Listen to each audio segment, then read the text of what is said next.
Council President, you may be seated. All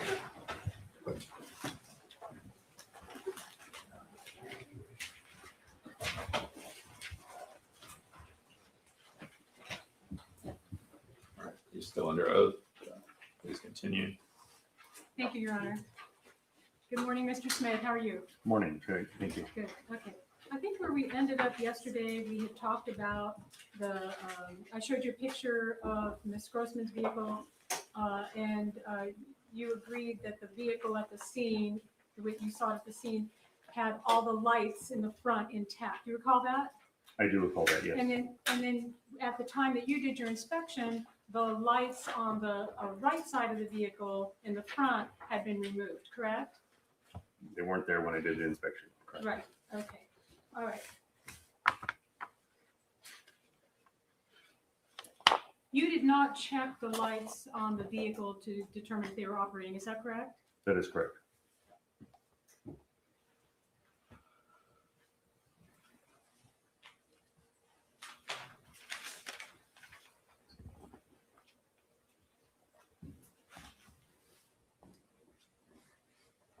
When you inspected the vehicle,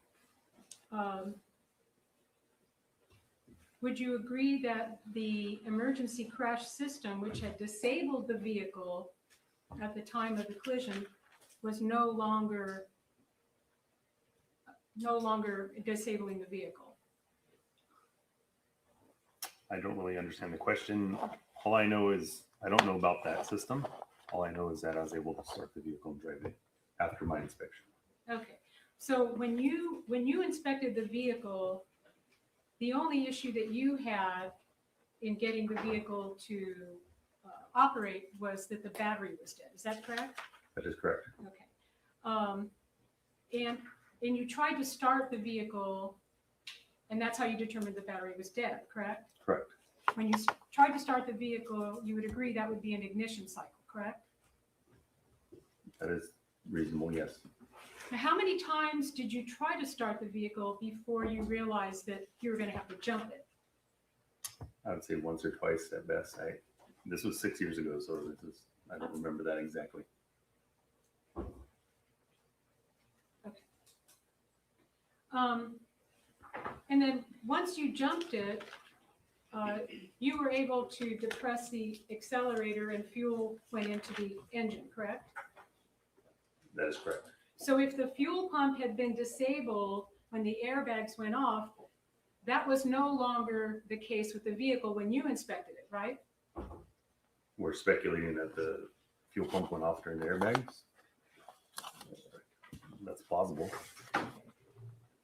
If the fuel pump was not pumping fuel into the engine when the airbags went off, or after the airbags went off, that situation was no longer present when you inspected the vehicle, correct? Foundation speculation.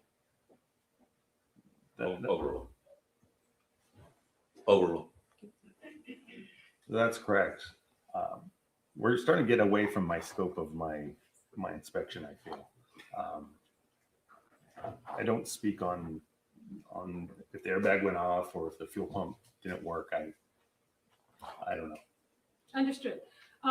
But you know that once you jumped the car, you were able to drive it, correct? As I stated prior in And testimony. because, I'm sorry. Yes, as I stated in testimony prior. And because you were able to drive it, obviously fuel was going into the engine, correct? Obviously, yes.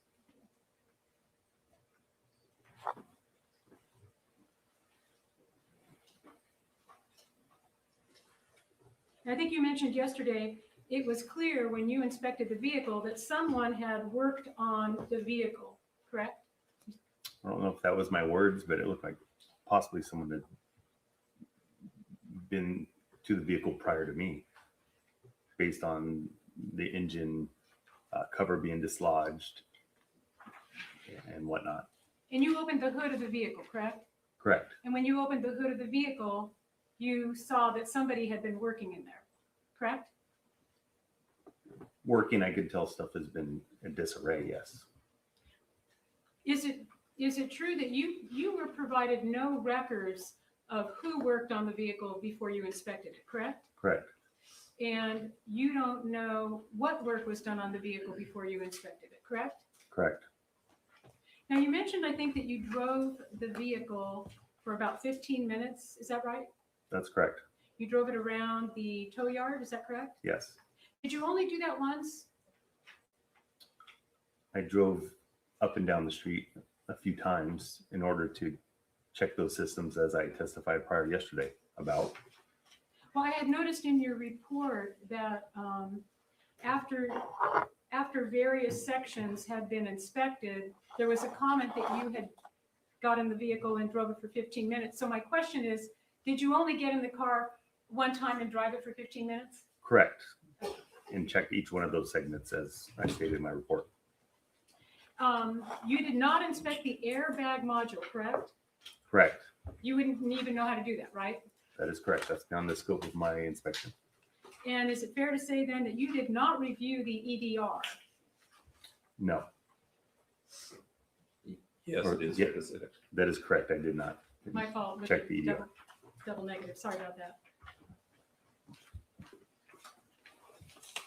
When you drove the vehicle for 15 minutes, how many miles did you put on the vehicle? Do you know? Approximately? I would say 1 mile at best. Not even that. It was up and down a small industrial side street by the tow yard. I would say maybe a mile, half mile at best. It wasn't much at all. So, Insignificant. sorry, had you finished? I'm finished. Thank you. So whether you put on a half mile or 1 mile, you would agree with me that the mileage you put on the vehicle should be recorded on the vehicle itself, correct? Correct. And when you started the car, it should increase the ignition cycles, correct? That would be assumed, yes. Yes.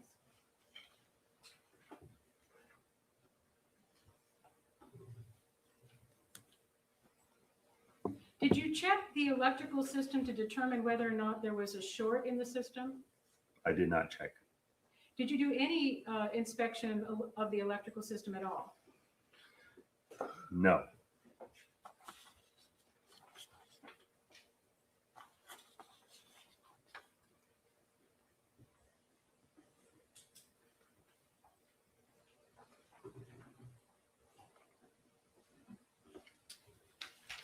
Those are all the questions I have. Thank you. No, nothing on.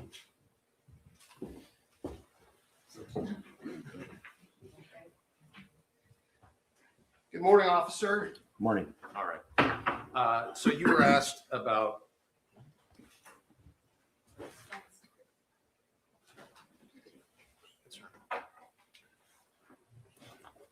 You were asked questions about comfort mode and sport mode inside the vehicle. Do you remember those questions? Yes, I do. And so when you did your inspection, it was in comfort mode. Yes, it was. When you did your test drive, did you change it to sport mode? No, I did not. So whether sport mode is in any way materially or different or similar or somewhere in between comfort mode, do you know? I do not know. And similarly, do you know what mode Rebecca Grossman was driving that vehicle in on September 29, 2020?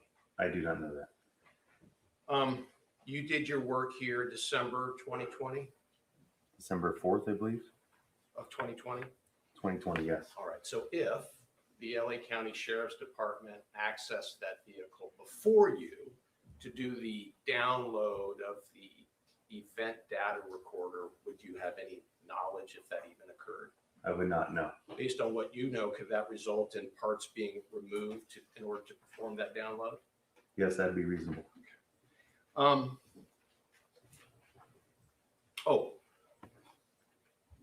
You were asked about, you tried to start the car and you said you tried to start it 1 or 2 times at most. Is that right? That is correct. You didn't try to start the car 15 times, did you? No, I tried to start the car once or twice, realized it couldn't start, and I got it jump started. All right, very good. That's all I have. Thank you. Just one moment. Look.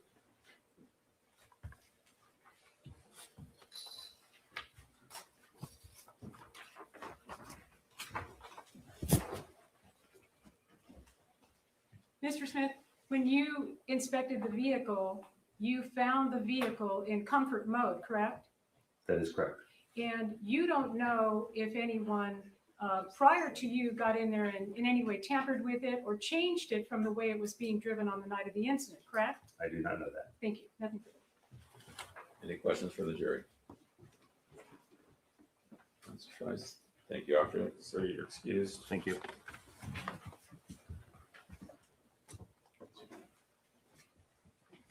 Take the next witness. Your Honor, the plaintiff's, well, I'll let Mr. Panish do it.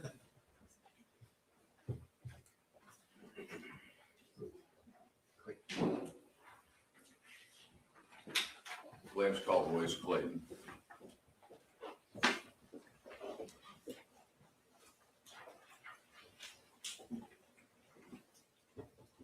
Mr. Green, please approach the witness stand or remain standing.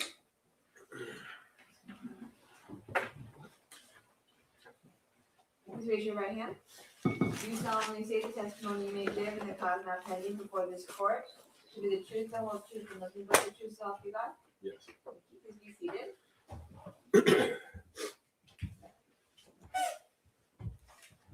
And if you can please state and spell your name for the record. Royce Clayton, RoyceClayton.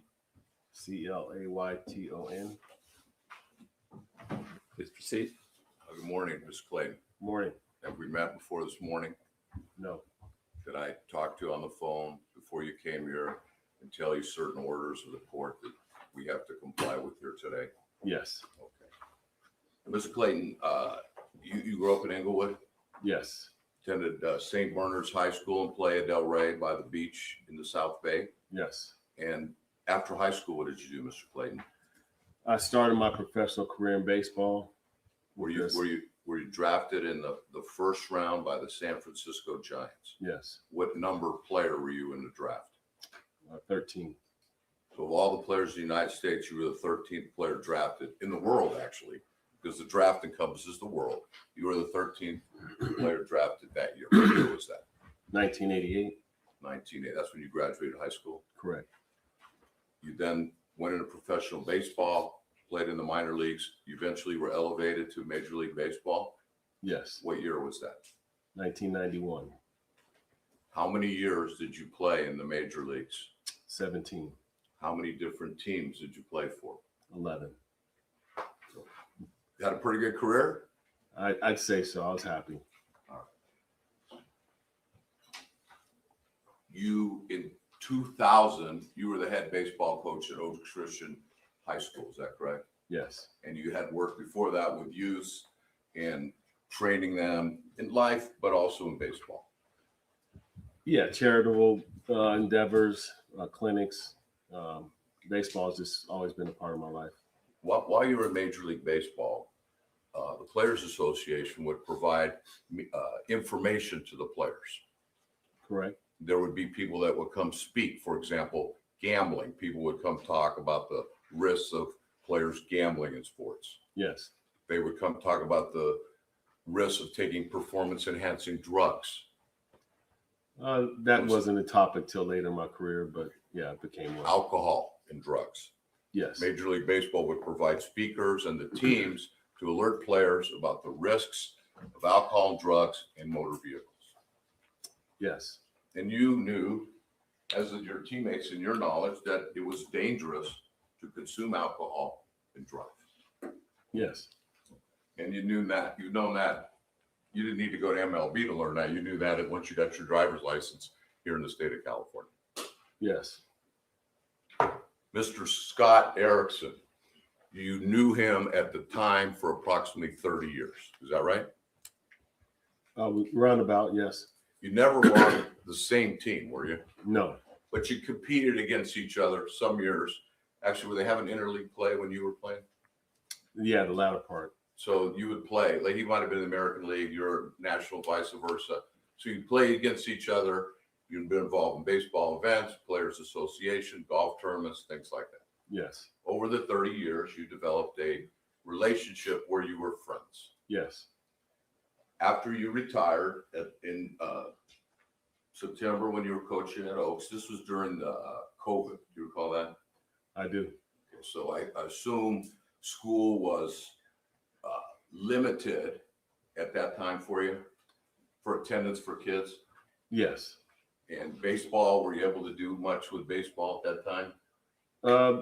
After some time in the early stages of COVID, but it was restricted and social distancing and so forth. So you could do some kind of activities, but it was limited. Yes. Now, we're Oaks Christian High School. How far is that from the Stonehouse Restaurant Bar? Literally a 3-minute drive. It was that area, was the Julio's in that area also? Yes. Areas that people in Westlake frequented to go to have dinner, drinks and such, Yes. popular places. Yes. You yourself would go to the Stonehouse to do meetings, to socialize, to eat, things like that. Yes. On September 20th, on September 29th, you went to the Stonehouse with your attorney Yes. to have lunch, late lunch. Yeah, late lunch. Were you just socializing? Were you discussing some matters? What was the purpose of just the meeting generally? There was some business matters, but So you and your attorney planned to meet. Did you meet him there or did you go together? I met him there. You both met. You were going to have lunch, you and your attorney, and you saw that Mr. Erickson was at the bar. I received, I believe, a text from Mr. Erickson asking me if I wanted to join him at Stonehouse. And at that time, I said, I'm here. Oh, okay. So there was no plan for you to go meet Mr. Erickson. He didn't call you, didn't make a plan. He's texted you. You said, here I am. Yes. Then did you go find Mr. Erickson? Yes. And about what time was this? Through what time? I have to say around 4:30. 4:30-ish. Yes. 15 minutes either way. Either way. Okay. So when you saw Mr. Erickson, this was a Tuesday in September during COVID. He was sitting in the bar by himself drinking a beer, right? Yes. You then joined him yourself and you ordered a beer. Yes. You don't know what type of beer Mr. Erickson ordered. You don't remember what kind of beer you ordered. No. And you'd been out and had drinks before with Mr. Erickson. Yes. And you're familiar with his drinking ability. Yes. And you have seen Mr. Erickson drink a lot of alcohol where he didn't look intoxicated. I'll allow it. You can answer. Yes. And Mr. Erickson's a big guy. Yes. And you're not an expert in DUIs, impairment, masking, tolerance, anything like that, right? No. So as far as you knew, when you saw Mr. Erickson, he seemed okay to you, but you don't know what he'd been doing earlier today. You just saw him and had a beer. Yes. How long did you stay with him at that location? Approximately.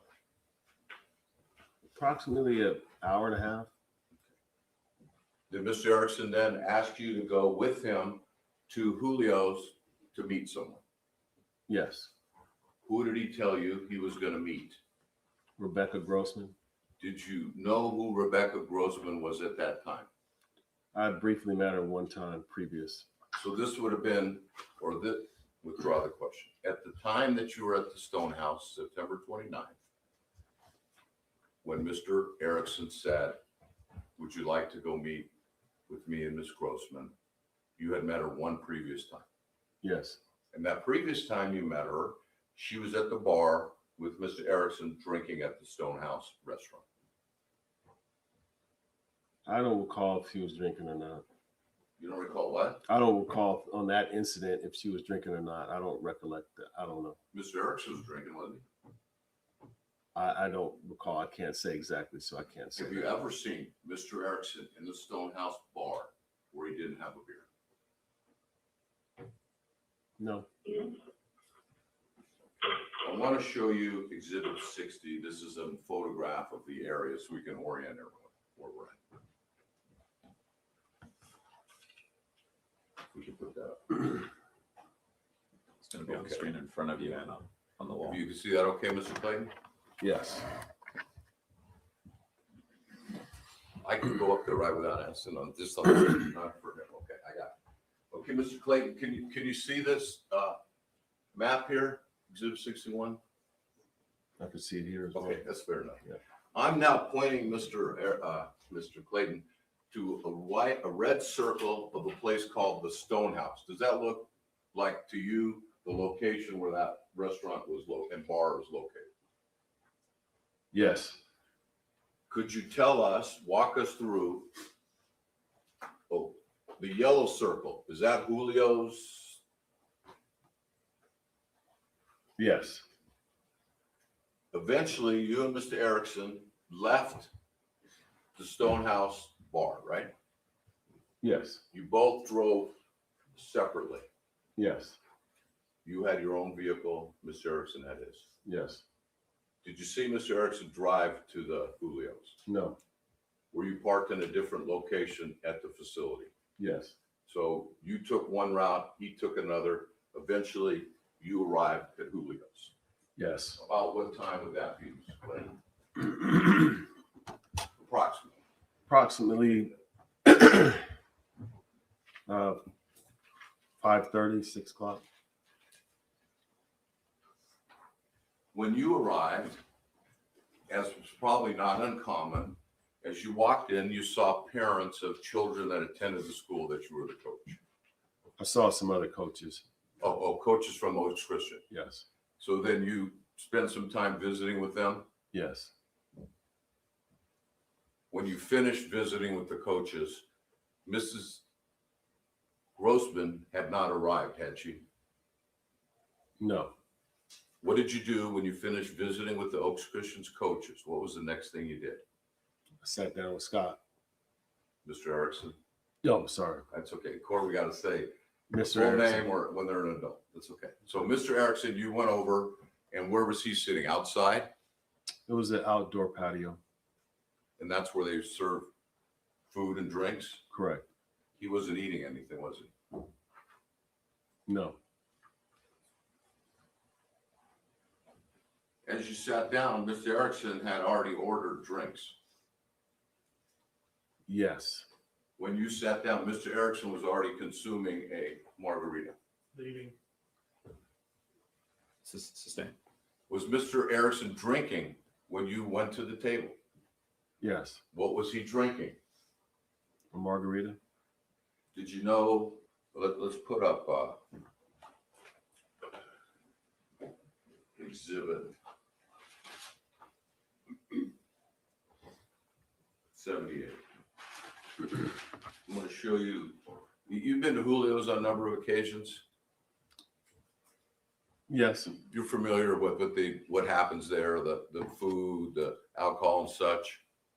Yes. And did you know that it was known for craft margaritas and drinks? What a name, it says Julio's Craft Drinks. Did you know that? No. Okay. Did you know they had good margaritas there?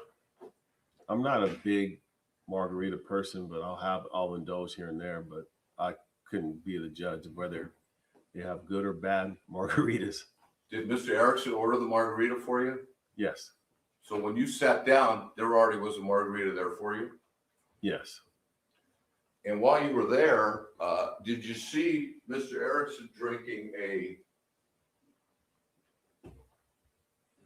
grande margarita? I had no reference as to whether it was a grande or Paquito. So you didn't see Mr. Erickson order, you just saw the drinks come.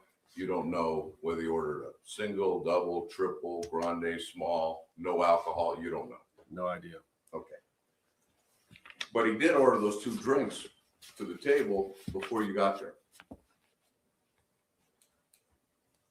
Well, I would think he'd order one, and by the time I sat down, he ordered another one. So he had already drank the first margarita before he sat down? Yeah. That was pretty fast. Sustain. Okay. Is that common? You see, Mr. What's rather? You said you talked to the Oaks Christian coach in about 15 minutes. Is that what you said? It was on 15, 20 minutes. Okay. So within that 15, 20 minutes, Mr. Erickson had ordered and consumed one margarita based on what you saw. Is that correct? Over. By the time I sat down, he had ordered another round, if you will, for myself and Miss Grossman. Well, Miss Grossman wasn't there yet, was she? We ordered a drink and, before she got there. Okay, so he ordered another margarita for her, one for you, one for himself. Yeah. Okay, tell us what happened. From starting at what point? Okay. You sat down, was Mr. Erickson drinking or not drinking? He was drinking. Okay. When you sat down, was another margarita brought for you? Yes. Was another margarita brought for Mr. Erickson? Yes. That's the first one. After the first one, he ordered another one. Okay.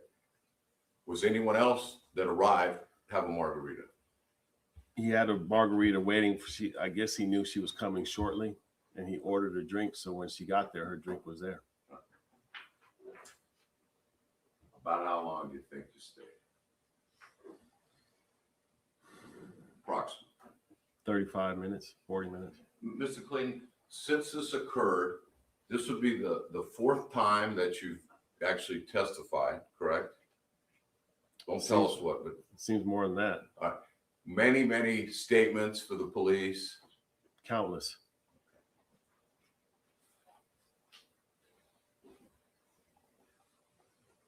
At some time when you were at the restaurant, did you, Miss Erickson, Mr. Erickson, and Miss Grossman decide that you wanted to meet up somewhere else? It was stated that it was unaware to me that the first debates between Trump and Biden were going on. And I think in the previous conversation leading up to that, Rebecca had just purchased a new home, and they asked if I wanted to come watch the debate at Rebecca's home. And was this house by the lake? Did you know? I knew that this basically said it's in the area. I know the area well, but I didn't know the exact location. Had you ever been to Miss Grossman and Mr. Grossman's lake house before that day? No, Have you ever been there at any time? no, Other than the time at the Stone House and the other time at the Stone House, have you ever seen or spoken to Miss Grossman? no, Since this occurred September 29th, 2020, you've had no communication with Miss Grossman, is that right? yes, Her representatives and investigators and such have called you and talked to you, correct? yes, Dr. Peter Grossman, have you met him ever in person? no, Did you know that their children were attending Oaks Christian School? after the incident I did. Did you know that one of the boys that was killed was attending Oaks Christian School? After the incident, So at the time of the incident, you didn't know any of that. I didn't know them. Now, Mr. Clayton, what is your cell phone number? 3-1. Sting. You didn't delete your messages because you knew they were going to be important. Isn't that right, sir? That's not the reason, but it just worked out that way. Okay. Did you delete anything, any messages relating to this incident? No,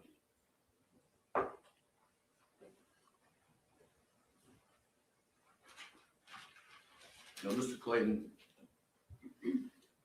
it'd be fair to say that after the event occurred and you found out, you were concerned. very. Why? I didn't know who was hit. I have children that live in that community. First thing I thought about was my children. Tried to contact my wife to make sure my children were at home. And that's, as a parent, that's your first instinct, is to protect your family.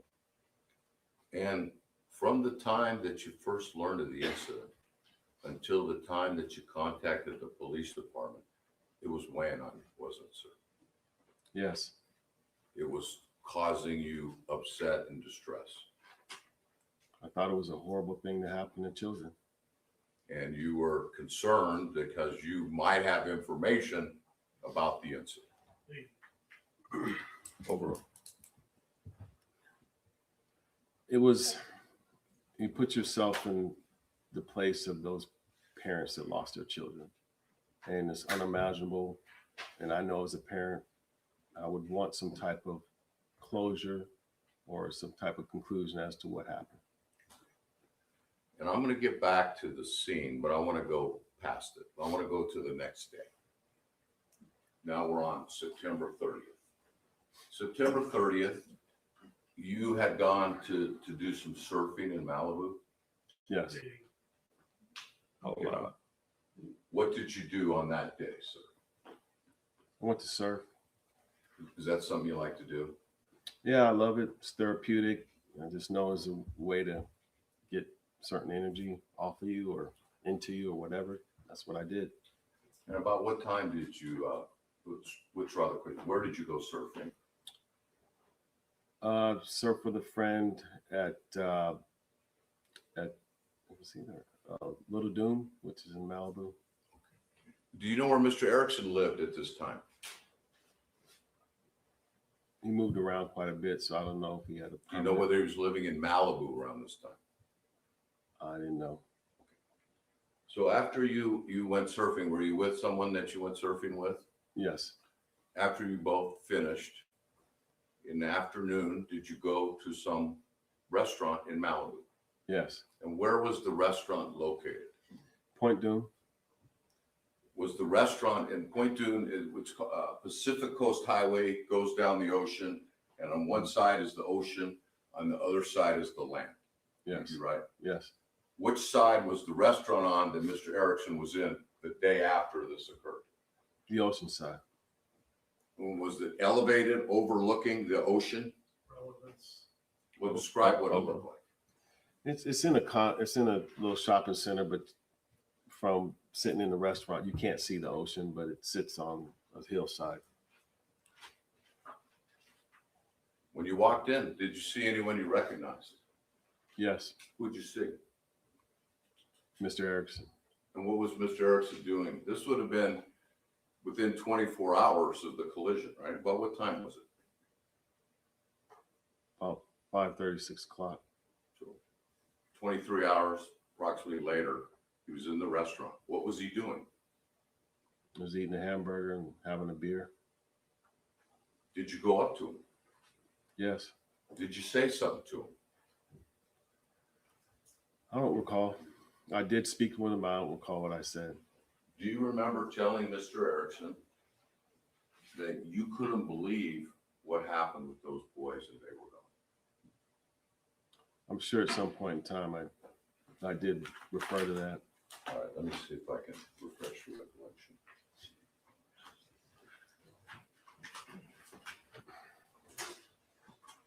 I'll find that. I'm gonna come back to that.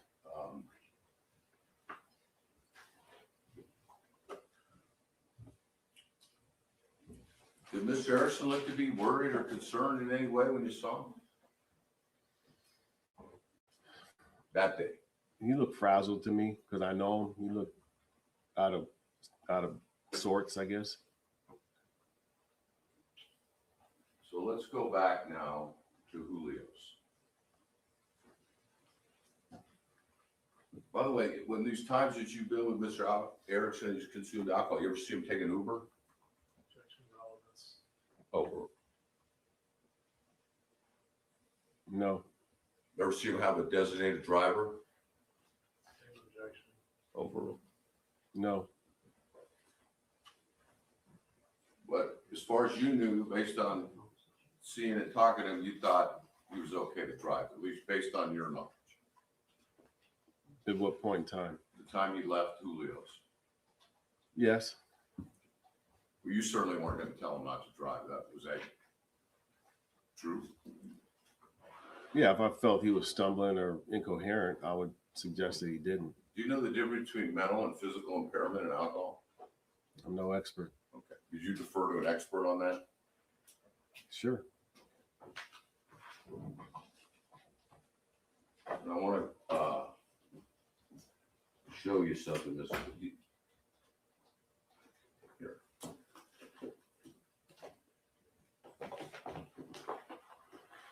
I'm just trying to get want your deposition so I can show it to you. Can I approach your honor? Yes. I'm showing the witness, page 55, lines 5 to 23 in his deposition. And what, Mr. Clayton, I'd just like to ask you to read that to yourself and tell us 53. Did I give him the right one? The one circled. And just when you finish reading it, let me know. Can I have clarity on the page of mine, please? Yes, 53. Who's it? 53. Let me, can I go back up there and just tell him? Yes.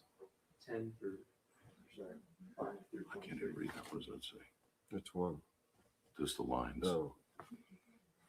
The line is too small for me to see. I need some light too. Here, I can't see. Can you read it? There's a number over there. There's a number 25. Oh. Yeah, 15, I'm sorry. Let me just show Mr. Brown.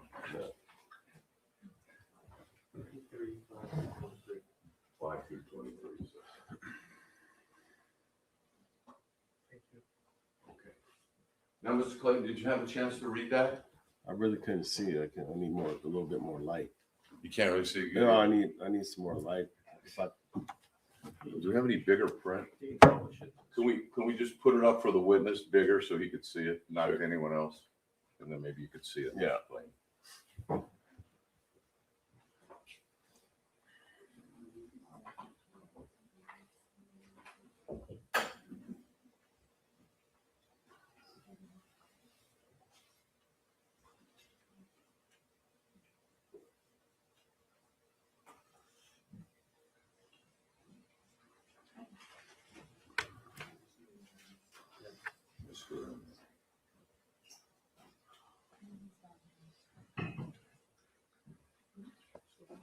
Okay. Okay.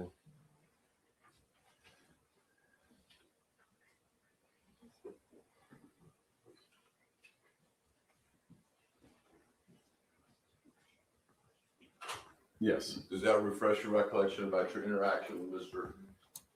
Erickson on September 30th, 2020? Yes. And tell us about that interaction, sir. Well, according to, my prior statement, as far as my interaction with him, I just said I couldn't believe what happened. So I was in this, I've never been part of anything like that, and the devastation of, like I said, 2 young lives that were lost. And that was my sole purpose of going surfing, was to get that energy off, if you will, and try to, deal with it the best way I could psychologically about the knowledge of what happened. It was really weighing on me, wasn't it? Absolutely. And we've skipped part, but I'm going to come back to it. But after that, you decided that you were going to contact the police department. After a conversation with my very good, close family friend. After you left the restaurant, did you call your, you call them like cousin, family? It's somebody that's really close to you that you consider family. Fair statement? That's what we call a cousin in the community. So he's my cousin. What was his name? Scott Butler. And Mr. Butler, what does Mr. Butler do? He's a former sheriff officer, served in the sheriff department for some 15 years or so. Someone that you looked up to? Yeah. And when you had this troubling information, you reached out to the gentleman, Mr. Butler, to seek his counsel and advice. Yes. Did you tell Mr. Butler what had transpired? Yes. Did Mr. Withdraw that? Was the first time you contacted Mr. Butler on the 30th, the day after? If you recall. I don't recall. Either the day of or the next day you'd talk to him, correct? It was shortly after the incident. I don't know exactly what day. But it was on September 30th that you had asked Mr. Butler to reach out to the sheriffs or whoever law enforcement was so that you could come forward. Yes. And why did you do that? There's a number of reasons, but you care for me to go into it? Just tell us what it is. Relevance. Overall, This news had come out, whatever the coverage was, I don't know the exact time or the day, talked about the incident. That was news. And there was, the news reported that this incident had happened. Ms. Grossman was the vehicle that was at the scene of the accident. And there was another vehicle that witnesses. Hearsay. just this testimony is only limited to explain what he did, not whether it was the information was true. It's just information he heard. Go ahead, Mr. Clay. So there was another vehicle involved in the incident. And at that time, there was no knowledge of which vehicle it was, who was involved, the other driver of the car. And I knew that information. So I told Scott exactly how this transpired, how I knew this information. And when I gave him, Let me stop you. 'Cause Yeah. you use that name, Scott. I think I'm you sorry. meant Scott, Mr. Butler, but because there's two Scotts too. So yeah, you meant Scott Butler, your cousin. yes. Okay, continue on, sir. And how it all came to me and how I had Yes. knowledge of what happened and what I knew. And he says, you have to tell your story to a detective, because the most important part, Royce, is you don't know what's going to happen. And in some instances, people that aren't involved in certain situations, as he's explained to me, are culpable or actually blamed for something that happened. And you don't want this. And I guarantee you that they know who the other person is, and you will be withholding information. That's the legal part. The conscious part of me, as far as a parent, like I said, and understanding just the devastation these people must be going through and not knowing who was involved, what happened. And I knew this. When it comes to children, in certain situations, you're considered telling information about something that you know legally that can get somebody in trouble or whatever. It's called snitching. And he's like, you're not snitching on anybody. When it comes to kids, this is something that's going to come out. And you don't want to have your situation where you can lose time with your children and your family if they try to blame you and be culpable for what happened. So you have to tell what you know. Did you listen to Mr. Butler and follow his advice? Absolutely. After that explanation, not that I wouldn't have, I was seeking his advice to figure out how to get this information to somebody that could use it. So yes, Do you know whether Mr. Butler contacted the authorities for you? yes. Eventually, did you get contacted or did you contact the police? I was contacted. Did you understand that that was a result of the efforts that Mr. Butler undertook? It was the only way it would have happened. Yes.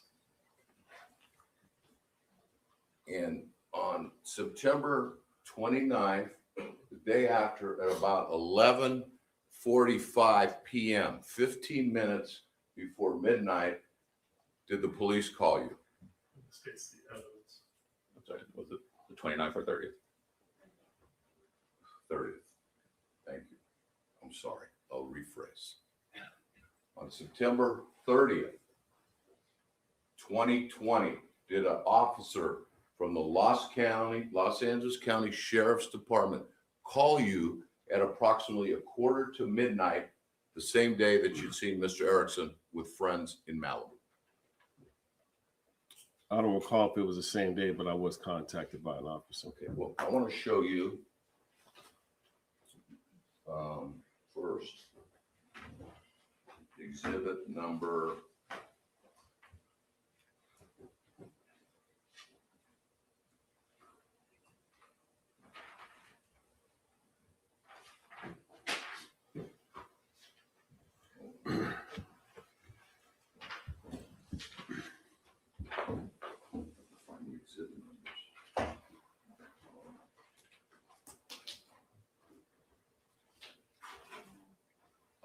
we show?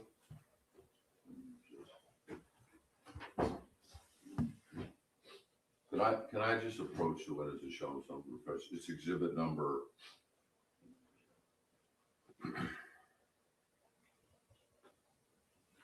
It's 61, Mark, 61. 69? 61.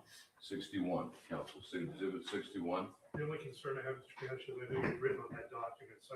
Oh, okay, I just want to show them where I didn't write just the time, that's all. Thank you. I did write on that, but you couldn't read it anyway. I can't read it. Okay, is it okay for me Yes, to do that? please. I just want you, I'm gonna first show you just the date of this. What was the date? 9/30/2020. Okay, and on the bottom, it has a time. Do you see that? What time does it say? Where? Right here. Oh, it says 20. And I'm just, it lacks foundation as to whether that time is the time of the call or the time the report was generated. I haven't asked the He hasn't question. asked the question yet. Okay, You see that time, sir? It says 23:55. Does that refresh your recollection that you were called around midnight that day to discuss it with the police officer? Yes. All right. So let's go back now to Julio's. You told us earlier that the plan was that you all were going to go to this house by the lake of Mrs. Grossman's family. Is that true? Yes. Was Mr. Erickson Miss Grossman's boyfriend, to your knowledge? I don't know what you define as Okay, girlfriend. what was your understanding of the relationship between Mr. Erickson and Mrs. Grossman?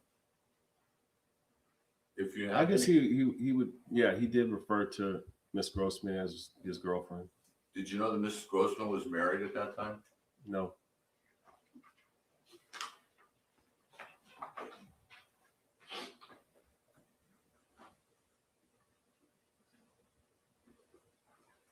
Did you go directly to Miss Grossman's home when you left Julio's? I never went to her home. When you left Julio's, where did you go? To Bonds Why did you go to Vaughn's? to get some shrimp because they were doing Taco Tuesday along with watching the debate. They asked me if I wanted to come join them. And I asked Scott if he had shrimp or fish.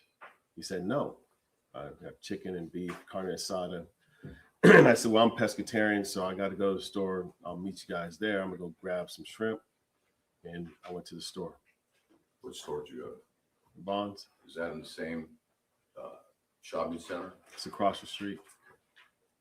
When pescatarian, does that mean that you are a vegan but you eat fish? I mean, what does it mean to be a pescatarian? I don't eat meat. I just eat fish. Okay. Yeah.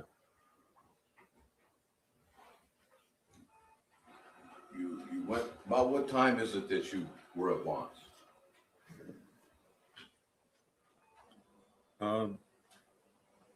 Say it was before the debate, and I think the debate started at 7, so it was around 6:30.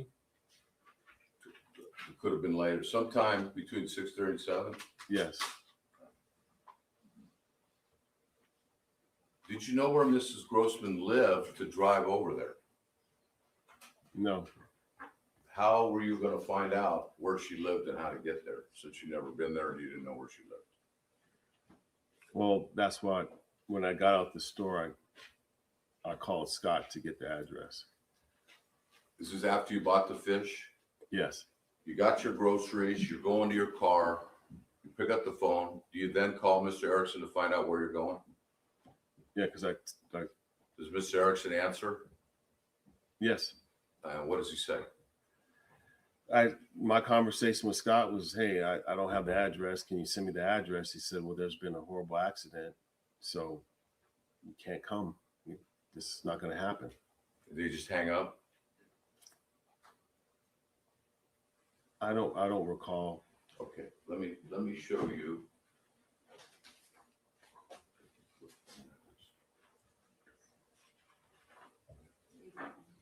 We want to identify Exhibit 88, phone records of Scott Erickson, produced by the defendant in this case.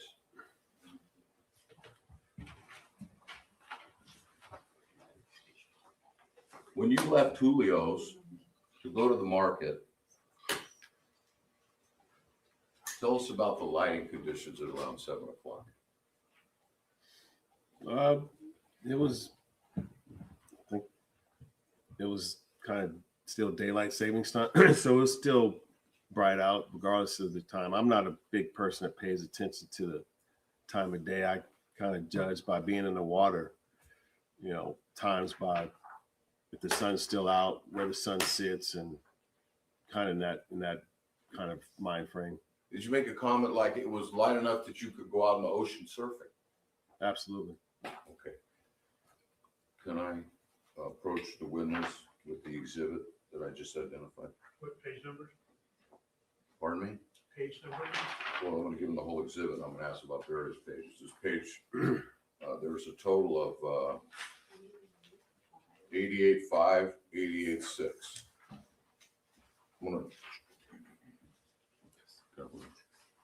I want to hand you, sir, some phone records that were produced by Mr. Erickson, okay? And first, Your Honor, I would propose a stipulation. I'm sorry, counsel. Thanks, Mike, to the word. You want to verify the time?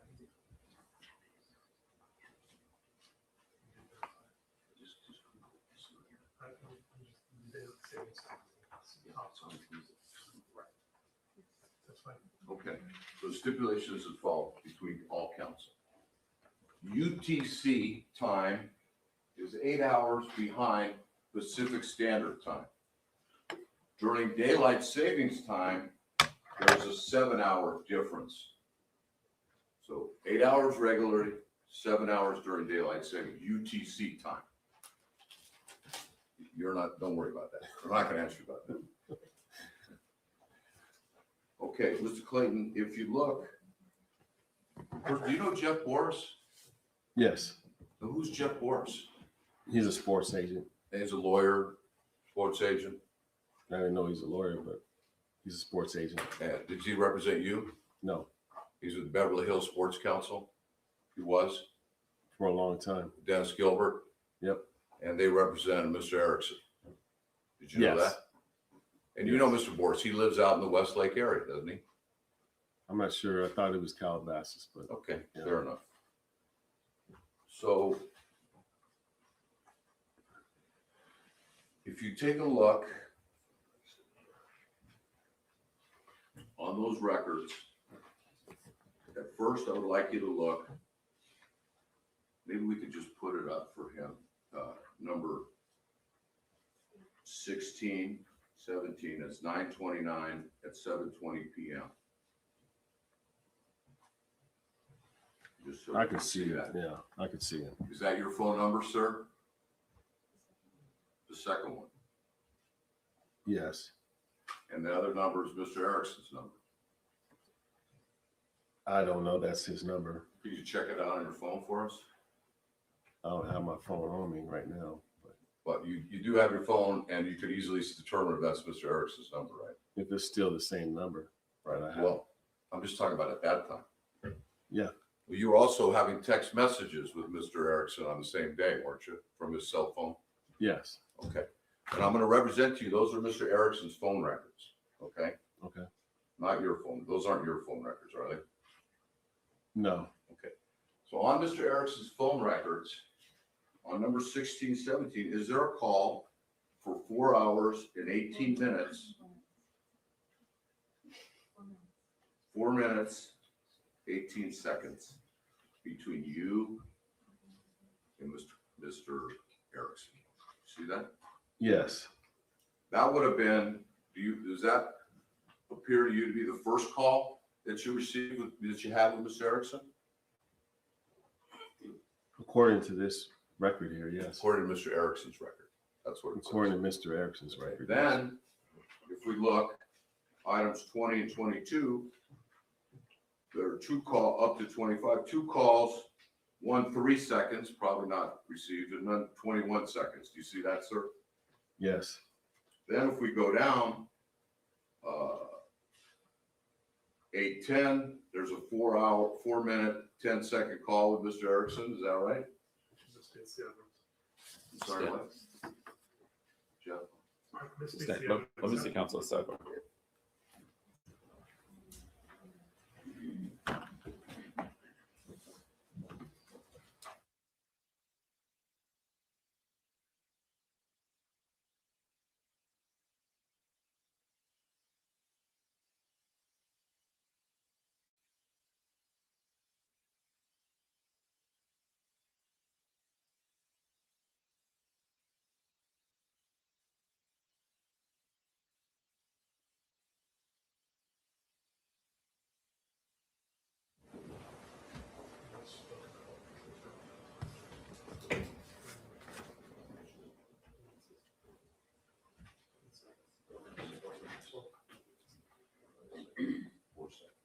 So this is when I use that little button. It doesn't work. And Mr. Clayton, Oh, I'm pushing the wrong button. Oh, sorry. It's that button.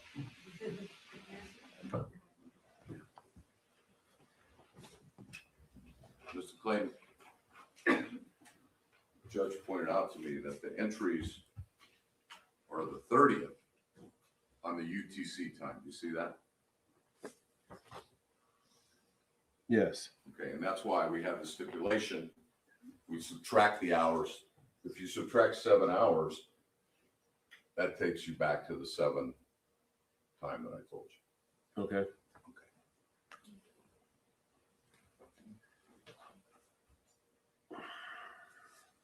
So there's also a call at 9:02 p.m. for 1 minute, 23 seconds. Is that right? I'm going to inject it speculation. The record speaks for itself. It's just. Oh. Your Honor, the screen, the monitor, I'm sorry. they need access to put the screen. Oh, did I screw something up?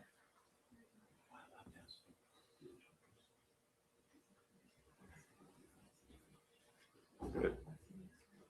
Yeah.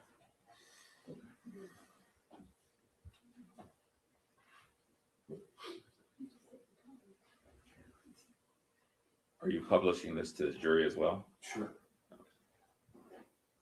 Thank you. All right, let me, Matt, I can go up there without this. Maybe this will be easy. Judge, can I sidebar? Can we take it off the screen, please? Permission to approach. See if that.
All right, so Mr. Clayton, I was just asking you about the call.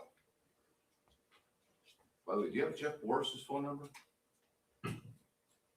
Yes. Okay, I want to ask you to, on the break, to check that. And then I'm going to ask you about that after.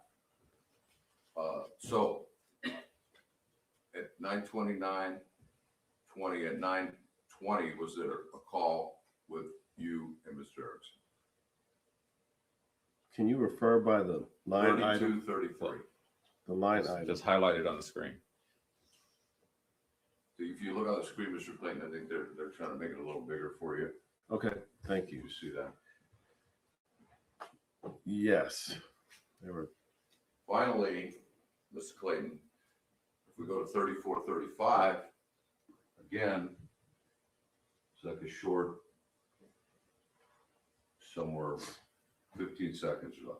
You see that? yes, Would that refresh your recollection that you had more than one conversation with Mr. Erickson on the night in question? yes, Now,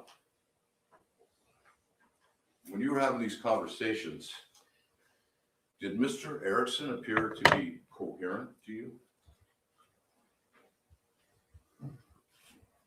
he wasn't himself, as I can only imagine going through what he witnessed, or Do you remember testifying that, in your opinion, he was incoherent when he talked to you? I don't recall that. Okay, let's see if we can refresh your recollection on that. So, the first conversation was shorter. When you had the first conversation, did Mr. Erickson end the conversation? I don't recall. Did Mr. Erickson tell you that he ran back a striker? Did Mr. Erickson tell you he drove his car to Mrs. Grossman's house and ran back to the scene of the accident? Yes, Did Mr. Erickson tell you when he was calling you, he was from the scene of the accident? Friction big and ambiguous as to the scene of the accident. Over. can you re-ask the question? Sure. When you had these conversations, was it your understanding Mr. Erickson tell you he was calling you from the scene where the police and everybody were? Same objection. Over. Yes, Subsequent to that night with the conversations, the conversation the next day in Malibu briefly, have you ever spoken to Mr. Erickson, who is your friend of 30 years since then? since the incident, or the Since the next day when you told us you spoke to him at the restaurant in Oh. Malibu? Oh. Other than that day, which would have been September 30th, 2020. And you were friends for 30 years, right? Yes, Have you spoke to him? yes, How many times? maybe 4. And when was the last time? I don't recall. It was at a golf event. So all the times you saw him, he was at golf events, Yes, and he was participating as like a former Major League Baseball in the event, yes, and you were doing the same. yes, Did you have any substantive conversation at all? no, Did you say hello to Mr. Erickson? yes. Did he talk to you? From what I can recall briefly, we briefly chatted. It'd be fair to say you're not friends anymore. I don't speak to Scott anymore. Unless I see him in a social setting. We don't conversate via phone call, text. Why not? Objection relevance. Overruled. 215. Overruled. You can answer. I don't know. I just, Well, Mr. Clayton, you mentioned earlier in your prior testimony that you were upset about accountability. Do you recall that? Over. yeah, but one has nothing to do with the other. I don't think. Well, did you testify, sir, that you don't talk to Mr. Erickson, you're not friends with him because you won't accept responsibility and no accountability and left the scene and what he did? Leading and lacks foundation. Overruled. I just think there's more to it than that. Well, tell us. Vague and ambiguous. Overruled. Well, I think after the accident, there was a lot of things that, had to be dealt with legally. I was subpoenaed and drawn into, the case itself. Maybe the way that I initially handled the situation, as far as my knowledge of what happened and going to the police first, possibly didn't sit well with him. So there's two sides to it. And it didn't sit well with me as far as the use of words that I used in my prior testimony during the case is accountability. And I'm not saying that Scott hit his children, never said that. He never told me that. But I was raised to think that to save my preservation as a young person, for example, if you go into a store and you're with your friend robs and holds up somebody in a liquor store and shoots that person dead, you're now accountable to that. You're implicit, whatever the word is legally. And that's the way I was raised. And so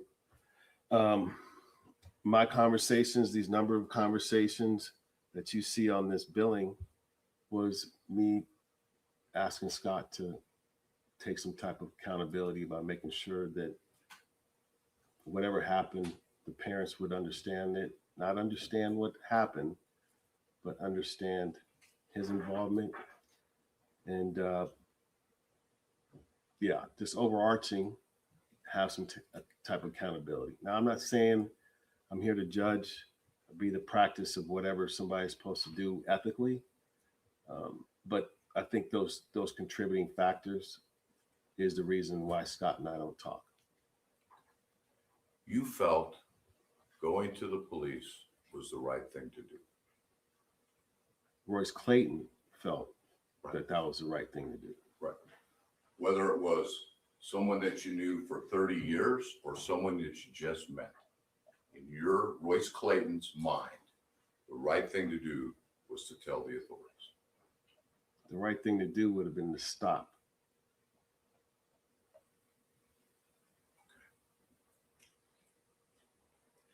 Let's go back to the calls.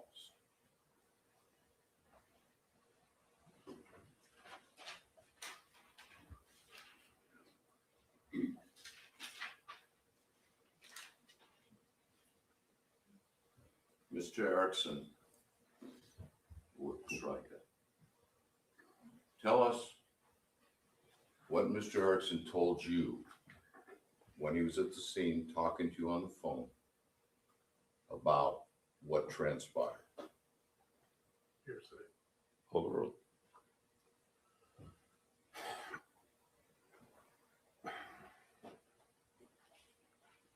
He said that they were coming from Julio's. Rebecca and Mr. Erickson were driving from Julio's. You could say racing, you could say, all I know is how he just explains to me. I don't know if he used the word racing, but they're traveling at a high rate of speed. She was directly behind him. And he said, as he came up to this crosswalk, he saw the children. Sorry,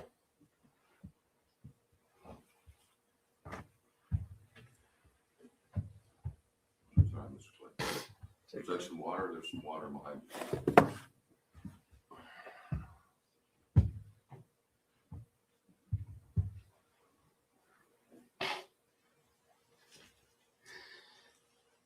Why don't we take our morning break? Did I talk about the case amongst yourselves or with anyone else?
Jurors are present, you may be seated.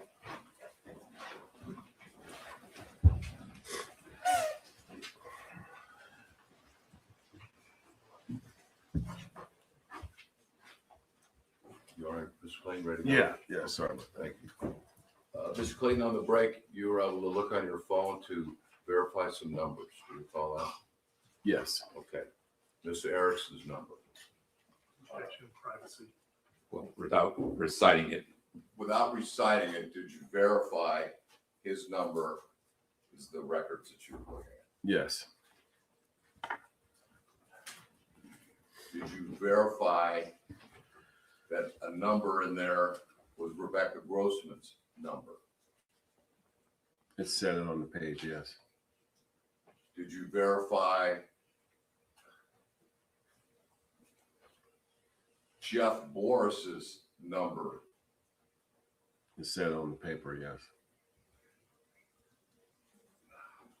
That in that call with Mr. Boris, without saying his number, was, and Mr. Boris, you understand, agent attorney of Mr. Erickson, correct? Yes, 14-minute call that night from the scene to Mr. Boris on the phone. Hearsay foundation. overall. You can answer. then Mr. Erickson talked to Mr. Boris. Right, just on the phone, it's a record. Yes, And James Silverstein, who was that? he's an attorney. Did you have any discussions that night from the scene where you told Mr. Erickson that he should contact a representative? Yes, Overruled. And you felt that Mr. Erickson should contact a lawyer, and you told him that, right? yes, And you actually texted him the contact information of Mr. James Silverstein, a local lawyer that you knew. he was recommended to me. I didn't know Mr. Silverstein until a friend recommended him So that night, did the friend recommend him, or did someone recommend him before? that night. Okay, so that night, when you heard what happened, you spoke to a friend to get a name of a lawyer to give to Mr. Erickson. Yes, And your friend said Mr. Silverstein would be the person to contact. yes, And then you sent in a text message, I marked out Exhibit 80, you actually sent Mr. Silverstein's contact information to Mr. Erickson that night when he was at the scene. yes, And looking on the records, do we see that Mr. Erickson had a communication? I could say Mr. Silverstein's number, right, Judge? You broadcast it all over. Not necessary. Okay. Mr. Silverstein's number, the lawyer that you gave Mr. Erickson, you saw that Mr. Erickson called. yes. Mr. Erickson told you he never called him though, didn't he? He never, I don't recall him telling me that. Now, earlier we were talking about what they told, Mr. Erickson told you. And the question you were talking about racing. So first, I want to see if this refreshes your recollection. I'm going to show the witness page 44, lines 16 to 21. I would object, Your Honor. He hasn't said his memory is not refreshed, or needs refreshing. Concerning, Sir, did you testify under oath that Mr. Erickson told you? no. You're trying to refresh his recollection No, I'm about. just going to ask him the question. Then I'll do it this way. Okay. Your Honor, I just object. I think that's improper to read his deposition. No, he's asking a separate question. Did Mr. Erickson tell you that night that they were racing down the street? Ms. Grossman was directly behind him. He saw the children in the crosswalk. He swerved and she hit the children. Do you remember Mr. Erickson telling you that night? That- Yeah. Overruled. Yeah, that was just what I was explaining before. Yeah, the break. So that's what you testified under oath in this case, correct, sir? Yes, Okay. Did you also testify, that's on page 46, lines 21 to 23. And this is when Ms. Grossman's attorney was questioning. I'm going to object, Your Honor. Sustain. He's reading from the transcript. Sustain, Okay. Did you say, Your sir? Honor, sustain. I'm asking a different question. Your Honor, he's reading from the transcript. I'm sorry. He's reading from the transcript. Did you ever testify, sir?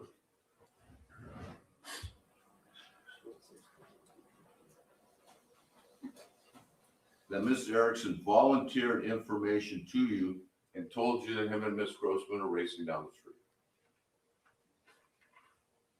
Yes. What else did Mr. Erickson tell you that night?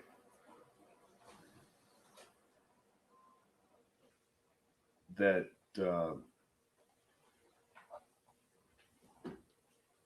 he swerved and kept going. Went to her house, Miss Grossman's house, and I think he mentioned that her daughter was there. They had a conversation, and that's when he decided to jog back to the scene of the incident. Did you have any source of information about what happened at the scene other than Mr. Erickson telling you? No. Do you have a axe to grind, a vendetta, some issue with Mr. Erickson that pre-existed this collision that wanted to make you come forward? No, I mean, if you look at the conflict I was dealing with was a long-time friend that got into a horrible situation. And as you asked me earlier, did I suggest that he seek legal counsel? I was trying to help a friend in the most horrible position. So I had nothing against Scott Erickson, nothing. Would you come to court like this, take an oath under oath, and say something about a 30-year friend that was not true? No. Can you think any reason why? Oh, strike that. When you went to the police, were you trying to tell them and identify Mr. Erickson in this incident? When I went to the police, I was giving information about what Scott Erickson told me to help alleviate or bring some clarity to the situation. That was it. It was hard for you to do that one, Very hard. but you did it. I did. And when Mr. Erickson talked to you, he told you he swerved to avoid the boys in the crosswalk. Is that right? Yes. He also told you they looked in his rearview mirror and saw Rebecca Grossman hit both boys, didn't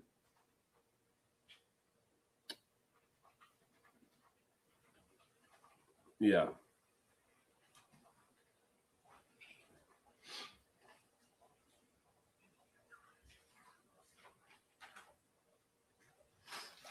So the first time, did you tell me everything that was discussed in those conversations that night, or is there other things that I didn't cover that you recall? You re-ask the question? Let me come back to it. I want to approach the witness, Your Honor, and show him exhibit number 60. And I'm just gonna, Mr. Clayton. 80. What? 80. 80. A bad eye. It says 80 on it. Mr. Clayton, you might have the same problem. Take the sticky off.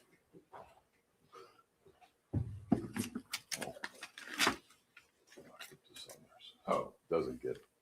That was the one. oh, no, I'm sorry. Put it back. I thought that was the right thing to do. Let's track them on orders. Okay.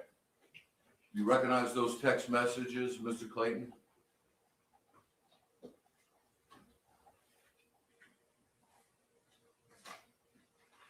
Yes. During your deposition, counsel for Mr. and Mrs. Grossman asked you to produce text messages that you might have had with Scott Erickson. Do you recall that? Yes. And did you fully comply with counsel's request? Go back, get your phone, copy and print the text message that you had with Mr. Erickson. Yes. And are those true and correct copies of those text messages? Yes. Did Mr. Erickson text you and tell you that they were back at Rebecca's house trying to get a hold of the husband to explain the situation that had occurred? Yes. And in that text message, did you send the contact information for the lawyer, Jane Silverstein, to Mr. Erickson? Yes. And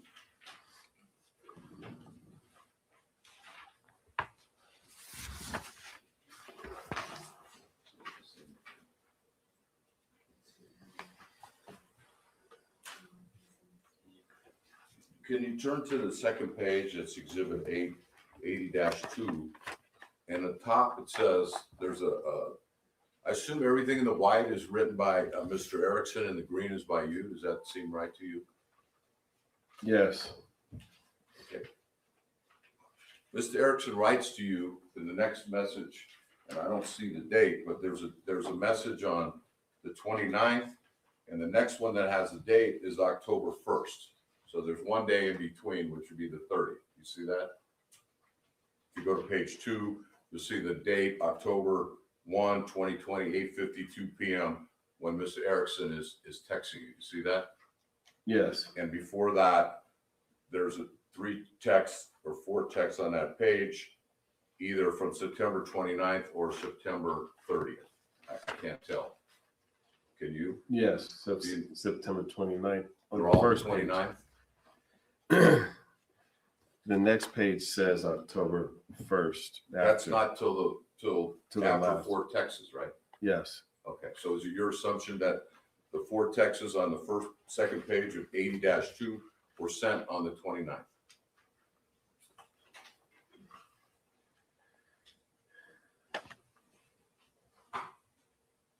You follow my question?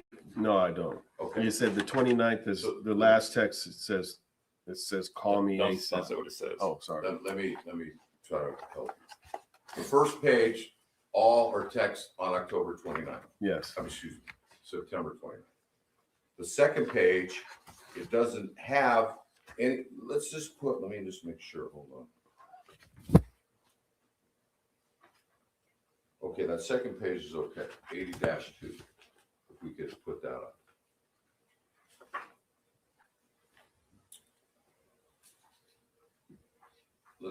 Hold on a second, let me just.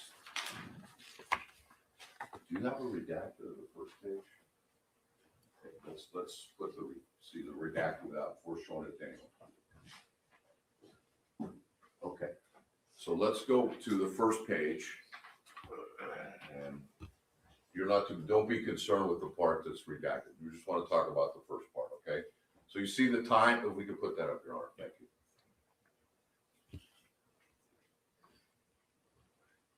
So the first text, 7:19 on September 29th. See that? And that's you in green, right? Yes. And then Mr. Erickson responds and tells you where he is and what he's doing at that time, correct? Yes. Okay, let's go to the next page. And there's no date until the bottom of that page, October 1st, 2020. You see there's other text above that. Yes. So we could assume that those texts are either on the 29th or the 30th. Is that a fair statement? I'm no text expert, but I'm just looking at this. That's how it is in your phone. You didn't delete anything, you told us, right? No. So that's the way it is in your phone. Yes. Okay.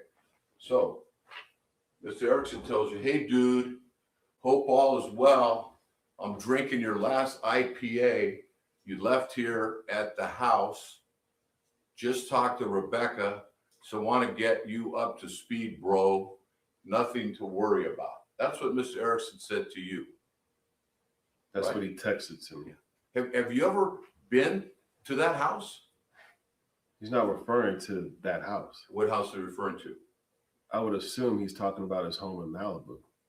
Oh, so he said, have you been to his home in Malibu? Yeah, but Do that's you remember now? that's the only way that this could possibly make sense. I've never been to Rebecca's home. You remember now he was living in Malibu at the time. He stayed in a lot of different places, but I've been to not his home, but the home that was owned by Rick Thurman, in which he would spend time at in Malibu. And Rick Thurman is another one of Mr. Erickson's agents, right? Yes. Beverly Hills Sports Council with Mr. Morris. Yes. So did you leave IK beers over at that house? From probably months and months ago. So do you know why within the day of the accident, Mr. Erickson is telling you he's over drinking beers in Malibu? Over. I have no idea. And you tell him that you're at dinner. Hope you're doing well, right? Yes. Cordial in your response. So the next day, Mr. Erickson writes you, and now at this time, you haven't spoken to the police. By October 1, you spoke on the 30th. So now you've spoken to the police, right? Yes. Do you know if Mr. Erickson knew you'd spoken to the police yet? No. Did you tell the police you kind of wanted to keep it confidential? Yes. Were you worried about blowback or reactions of Mr. Erickson? No. Were you worried about being labeled a snitch? Yes. That again, when you were weighing what to do, on the one side, not to do it was reasons including based on where you grew up, your background, that somebody that goes to the police and reports someone else as a snitch, right? Yes. And that's a negative connotation from your background, and growing up, you heard that and you don't want to do that. Correct. So you put that on one side and you weighed out those factors, and the other side that you told us, and you decided, despite that, you needed to do that was the right thing to do. Over.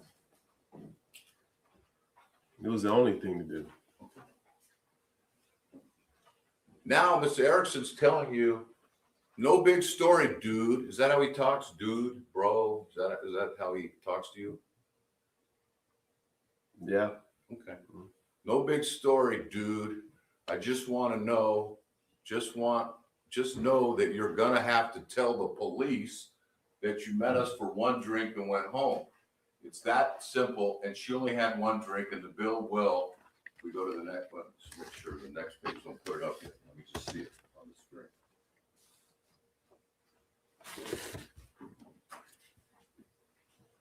Okay, wait a minute. Okay, so let's put that on page 3. Prove it, but you have to account for that fourth drink because I had 2. Mr. Erickson texted you that, didn't he? Yes. He didn't know you'd already talked to the police, did he? No. He was trying to give you a heads up that the police were coming to see you. Right? I would assume from this text, yes. But he didn't know that you talked to the police. No. So he was trying to give you a heads up. Hey, they're going to call you. You need to, this is the story that you need to support. This is what he says happened, right? Yes. And then then 2 days later, he's writing you again saying, did you speak to the detectives? I assume everything went pretty smoothly. You didn't respond to that text, did you? No. And you didn't respond to the other text, did you? No. You don't want to lie to Mr. Erickson or say something that wasn't true, did you? I didn't know where his head's at. So, You basically decided better not to respond. yes. Best course of action for you. Yes. And that's what you did. Yes. Then you don't speak to him, no texts, no phone calls. October 20th now, 3 weeks after, it says, this is Mr. Erickson, what's up, dude? Just checking in to see what's happening. Driving back from Carmel. Have a weekend of golf, passing by county line. There are you, surfer, hope all's well. That was text you at 4:19 in the afternoon, correct? Yes. Let's go to the next.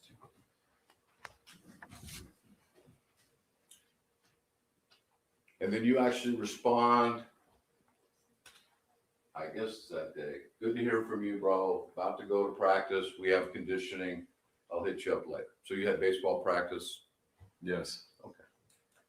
Then on December 26th, the day after Christmas, if we go to the next page, Mr. Erickson's wishing you a happy holidays on December 26th, the day after Christmas, right? Misstates the evidence.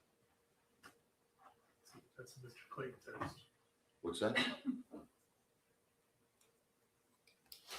Over.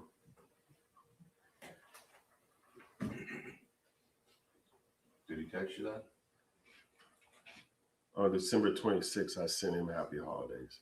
And what's up, dude? Happy holidays, kicking back, watching some football. Santa Monica, hope you are well. And you didn't respond to that, right? I didn't.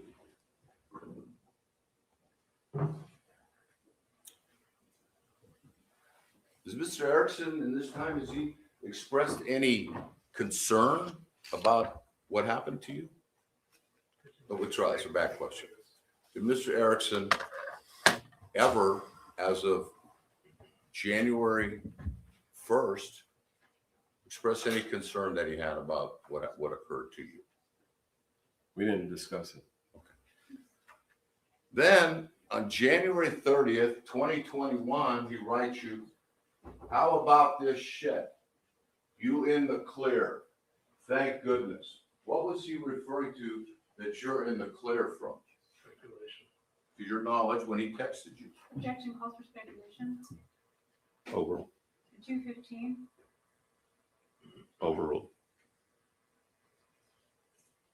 I have no idea. This was after your interview, right? Well after, yes. We'll go to the next page. Is that it? That's it. Okay.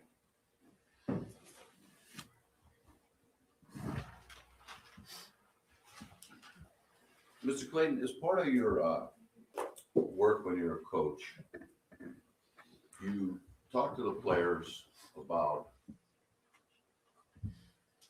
their life outside of baseball practice, about things in their life and activities they engage in, and kind of like a coach, but not just in baseball, in all of life, is what you're trying to do with the youth. Is that right? Relevance. Overruled. That was the basis of how I coach young people, was to help young boys become men. You were coaching players, sure they want to maybe be in the MLB, but you know that's a long shot, right? Yes. You were coaching these boys to make them into top, high integrity men in life, in our society. Correct. And part of that, you would tell them, hey, don't do this, watch out for that. These are problems. I'm telling you my experience. You got to be careful. Don't get in these situations, right? No, just be accountable. If you're gonna make mistakes, but you have to own up for it. You're accountable for everything that happens in your life. You got to stand up for it. Be responsible. That's my lesson. But one of the lessons you talked to them about in that area was racing and the problems and dangers of racing in the street, didn't you? Relevance. Overruled.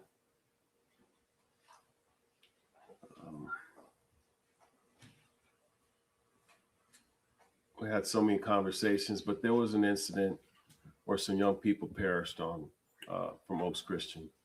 Well, in fact, your school, Oaks Christian, had students that had been killed in street racing incidents right before this, and you would tell the players the dangers associated with that, wouldn't you? Relevance. Sustained. Zero disregard.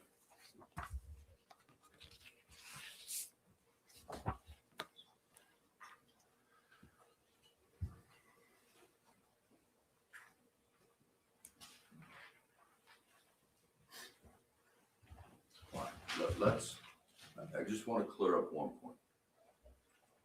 When you went to the police, whatever you told them, all that information about what Mr. Erickson told you came from Mr. Erickson.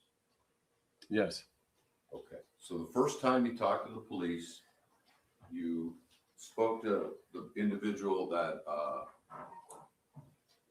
your cousin had eventually got in contact with, right? Yes. And I think that was Officer Godet. Do you remember that? No. Do you remember it was a man or woman? I know he's a man. So it was a man, okay? And they didn't give a tape recorder. They didn't tape record anything they told you. I don't recall. Okay. During the conversation, did you tell the first person about what Mr. Erickson told you? Yes. Did you tell him about the speed and the alcohol and the events of that day? It was more pertaining to the incident. I didn't talk about maybe what we drank. Okay, so you just told him that after the fact, you had information about Mr. Erickson and you told that to the officer. Yeah. Did you tell the officer about the racing that Mr. Erickson told you about? Objection reading. Overruled.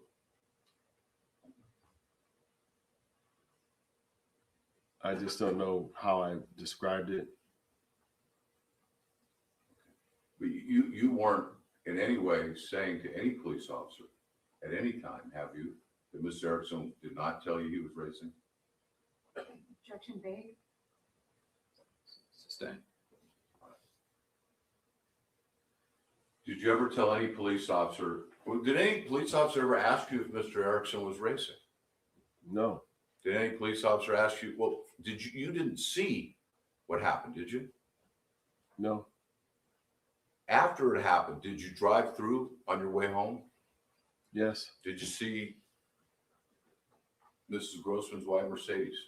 Yes. Was that the same Mercedes you saw at the restaurant? I never saw a car at the restaurant. Did you know that that was Miss Grossman's car? She was sat on the curb. You saw her? Yes. Okay. Did you see Mr. Erickson? No. Did Mr. Erickson tell you where he was at the scene when he was calling you? He told me he was on the side of the road in a bush.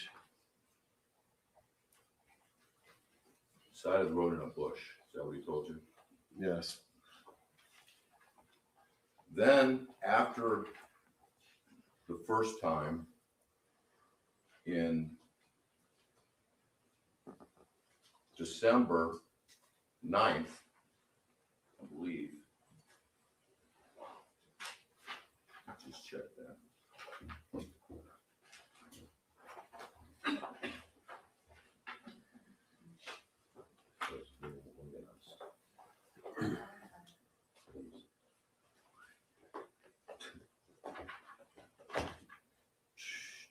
September 9th, 2020, you were called by a Detective Sheen. Do you recall that?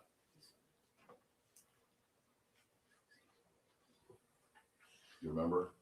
Sorry, No. check the date. It's September 9th. Oh, okay. Thank you. In December, do you remember being interviewed by a police officer, December 2020? Yeah, but at that time, I didn't know if it was a detective, somebody working for the Grossman family, just somebody involved in law enforcement. But by this time,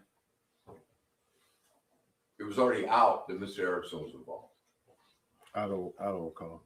by December 30th or December 9th. So we had September 29th. Now we're on December 9th. Do you know whether it's out that Mr. Erickson was involved? I have no recollection of when that came out. Okay. In that time, the statement was tape recorded. You recall that? Yes. How were you doing when you gave the statement? How was your physical condition? Not good. I had COVID. It was in the COVID height almost then, right? Yeah. Yeah. So they called you and they asked if they could tape record the statement, and you said they could. Yes. And the officer asked you some questions, and you answered the officer's questions. Yes. And at one point, have you heard the tape? Yes. And the tape is about 8 minutes. And during the tape, The officer, does he ask you what you were told about the incident?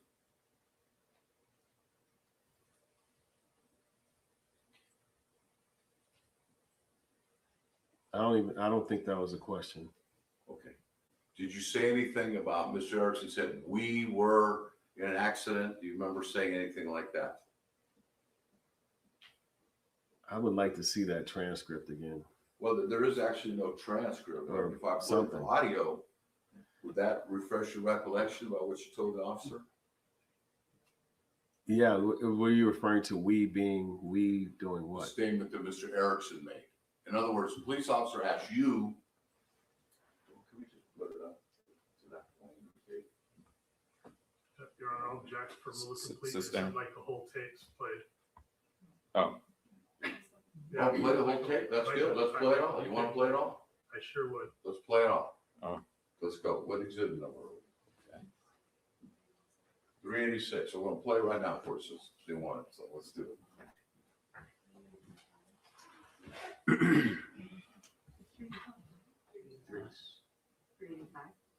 No.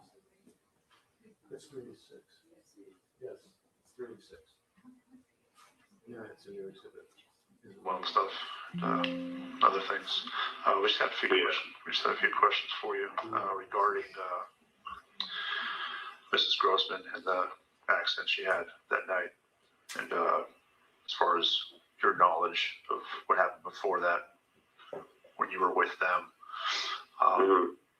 can you kind of go over how you kind of met up with the two of them and what ultimately where you ended up that evening?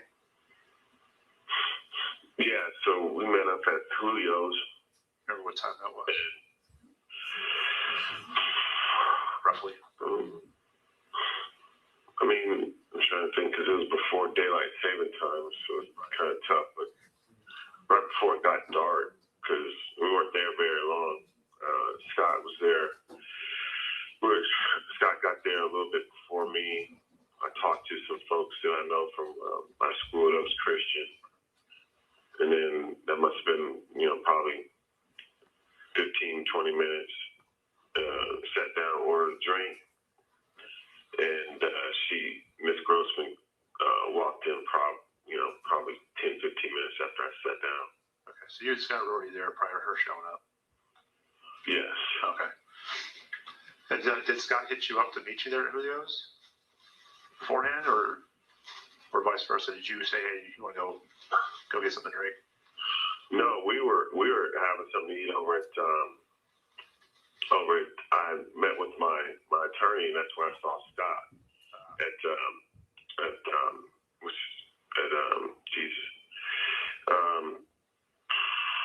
this place right down the street next to Bogey's. And what's the place next to Bogey's? The place to eat? Yeah, that's Stonehouse. Stonehouse, I'm sorry. Oh, Stonehouse. Yeah. Okay. So we were at Stonehouse, and then he got a call, and that's when he said, hey, can you come down and meet with me and, I don't know, I forgot her name, but that's when we drove down the street. So it was like 10, 15 minutes, yeah. All right, so how long would you say you guys were at Julio's before all of you left? Did you all leave at the same time? So, yeah. So we were there, I want to say 40, maybe 30, 35 minutes, 40 minutes. I mean, collectively, because like I said, Scott had gotten there a little bit before me. I pulled right in, and then she came like 15 minutes after we were there. Okay, so you guys leave, and then what's the plan when you guys leave? So they invited me over to her house to watch the debate, and they're going to do tacos. So I said, fine, I'm fine with that. And I asked Scott if he had shrimp or fish, because I'm pescatarian. He said, no, I just have meat. So I said, okay, I'm going to stop by the store and pick up some shrimp, and I'll just meet you guys over there.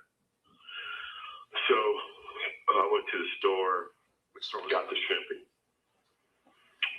the Vons right next to Julio's. Oh, okay. So it's just right there in the parking lot, right there across the street there. Yeah, Okay. yeah. So I went there and got the shrimp, and that's when he called me and said, "Hey man, don't come here," because I was calling, trying to figure out what the address was because I didn't even have her address.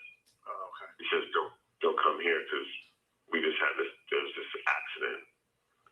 Oh, That's when he told me that they had the accident. Okay, how did he know about the accident? As far as you know. I mean, they were both driving out. Oh, they were driving out. Okay. So I assume they were driving collectively. I mean, so he didn't say he got an accident. He just said there was an accident. yeah. Okay. All right, then. As far as at Julio's, how many drinks did you have? One. And what about Scott? 2. And did you see how many Rebecca had? 1. And what kind of drinks were they? Margaritas. Okay.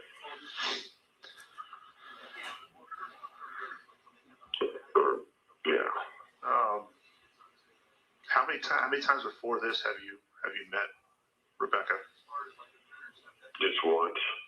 So prior to Julio's, you only met her one time before that? Yeah. Okay. And how long ago had that been prior to the Julio's time? It must have been a couple, maybe 2 months ago. 2 months prior to that. So you didn't really know her too well? No. As far as her relationship with Scott, how long had that been going on to your knowledge, if any?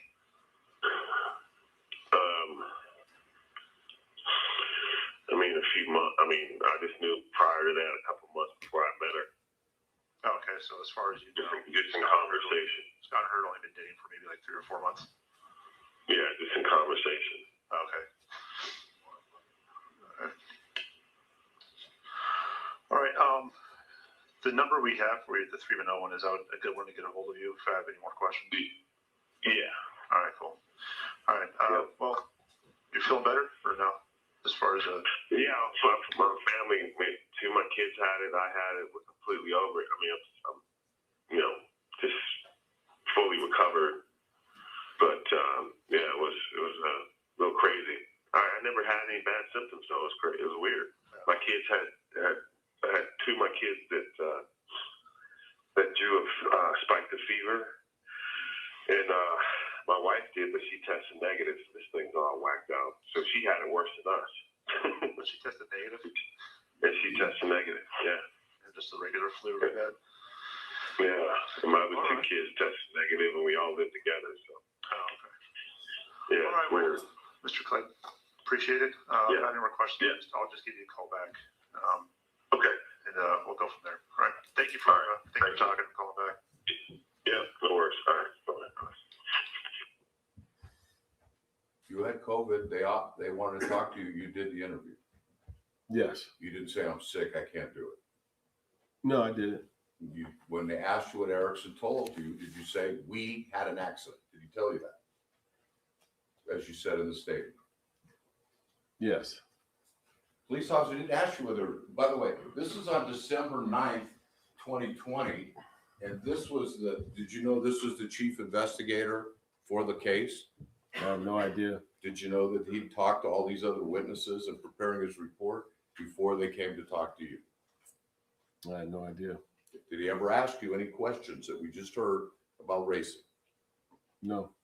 Did you fully cooperate and answer every single question that the police officer asked you? Yes. The other police officers that you said you have many times they've talked to you, did they ever tape record your statement? Not to my knowledge. Did you ever give anyone permission other than this officer to tape record your statement? No. During the other interviews, did they ever ask you, were they racing? Every interview that I've ever done has solely been focused on how many drinks Rebecca had before we left before they left the restaurant, I left the restaurant. Nobody asked me anything about the incident with the children. Every investigator, every police officer, all they wanted to know is what happened at Julio's prior to the event. And when you testify under oath in your deposition on June 24th, 2025, you were asked a question for the first time, by counsel for the defense. What did Mr. Erickson tell you? You recall those questions? In the deposition. I don't recall the exact questions, but I remember the deposition. And did you tell him exactly in the deposition about the racing that Mr. Erickson told you, as you told us here on the witness stand? Maybe not, it's generally the same substance. Well, withdraw the question. Well, again, the nuances. Hold on, Oh, wait, I sorry. gotta re-ask the question. Did you tell the police every time the same as you said here today? Yes, when it came to the description of what the information that Scott told me what happened with the event with the children, I explained it the very same way. The only nuance they want me to say, which is I don't understand, why does it make a difference? Did he tell you they're racing, or did he tell you they're going fast? To me, what does it matter? You guys have the information as far as how fast they were traveling, and you could put a definition, a wording on it. You can call it whatever you want, right? How fast were they traveling? Police officers have the information, forensics, everybody has, but yet you're trying to judge whether he told me they're racing or driving fast. What does it matter? Maybe I said racing, maybe he told me racing, maybe he said they're driving at a high rate of speed. Doesn't matter, they're racing down the street. Use common sense. That's all I've described as far as how he told me. And the nuances, again, they want to know, did he tell you he was racing? Did they drink 2 drinks? What was in the drinks? What does it matter? I don't care. As far as the drinking, you don't know what he was drinking before the incident, do you, Mr. Erickson? Other than when you were there with him, you don't know what he was doing. I've told this story countless times from different versions of people asking me the same redundant questions. How many kids do you have? 4, How many does Mr. Erickson have? none. No further questions.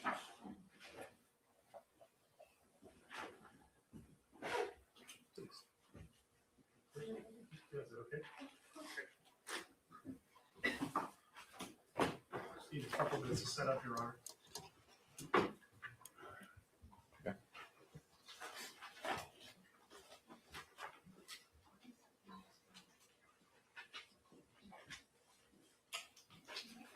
This is a different one. That was the one we identified last night, yeah. This is a different one we're using already. Right. That's okay.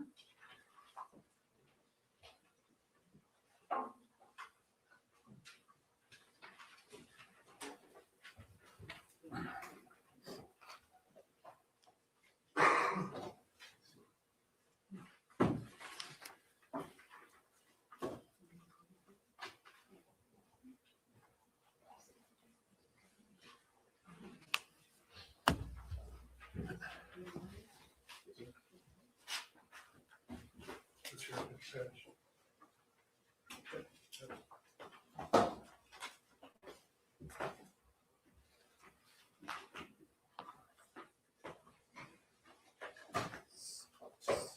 You'll have questions first from Mr. Erickson's counsel and then possibly Ms. Grossman's counsel, I'm sorry, Your Honor. and then possibly from the jury.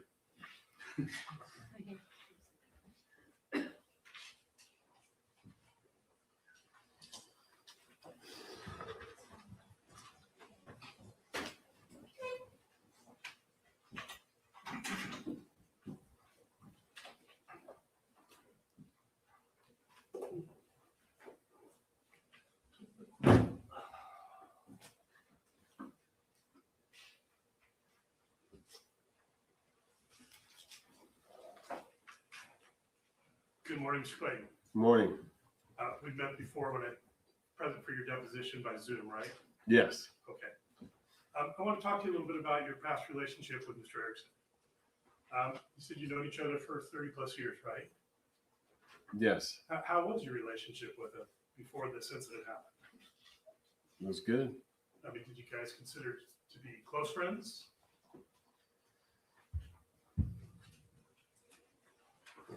I mean, that's dependent on how you consider, what do you consider a close friend. I knew him for over 30 years. Okay, well, why don't you describe for me what your relationship was like with him? Scott and I, in our young, early stages of our career, both got into he was in the big leagues a little before me, but he made his home in San Jose. I was playing for the Giants at the time. I forgot where we met. It may have been a golf event of some sort.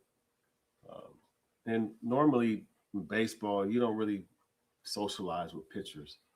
That's right. It's just a weird dynamic, but yeah, we just hit it off. We go to Warrior games and play golf. We have that common bond. Dear friend of mine, the mentor Chili Davis, played with Scott for the Twins. So it was that type of community of how I got to know Scott, and I was good to hang out with. We're young, single, and had just enjoying life. Did you consider him to be a good person? Yes. You had no problem with his character before. It's irrelevant, his character. Sustain your Did you ever- disregard. Did you ever know him to be untruthful? Same thing, character. Sustained your disregard the question. Did you know each other's families? I've never met his mom, but his ex-wife, Lisa Guerrero. At one point in time, how life worked. I was raising my kids in Malibu, and I think Lisa and him were newly married. So we were like maybe, 5-10 minutes from each other. So I met, and I know Lisa Guerrero, his ex-wife. And the couples would socialize together over a course of time? Yeah, we did dinners together. Samantha, myself, Lisa, she's met my children. So yeah. And he was married to Miss Guerrero for like 14 years, something like that? I don't know the exact time. Did you enjoy each other's company? Yes. Okay. I'm going to show you what I'd like to mark for identification exhibit 705, which is the aerial I just handed to council. May I approach, Your Honor? You can put it on the Elma, Yeah, I can do that too. but just please go ahead. Or I think, Mr. Waters, you have it? Yes. No, Okay, you great. can- Let you me can publish it. Okay, so do you recognize what we're looking at here? Yes. All right, and that appears you would agree with me that that is an aerial of Julio's and its parking lot. Yes. Back in what happened to our pointer? Should be. Oh, it's not over here somewhere. Hold on. Here it is. Thank you. So back in COVID times, Julio had a makeshift patio that they put in the parking lot so that they can serve patrons. Would you agree with me? Yes. And so generally, this would have been the area that you, Scott, and Ms. Grossman had sat in on the night in question. Yes. And as I understand it, you were driving a pickup truck that night, correct? Yes. And the spot that you parked in was kind of right there underneath the tree, pretty close to the patio. Is that accurate? I don't recall where I parked. Were you parked in a location that was visible from the patio? I don't recall. Any idea where either Ms. Grossman or Mr. Erickson were parked in this parking lot while you were there at Julio's? No.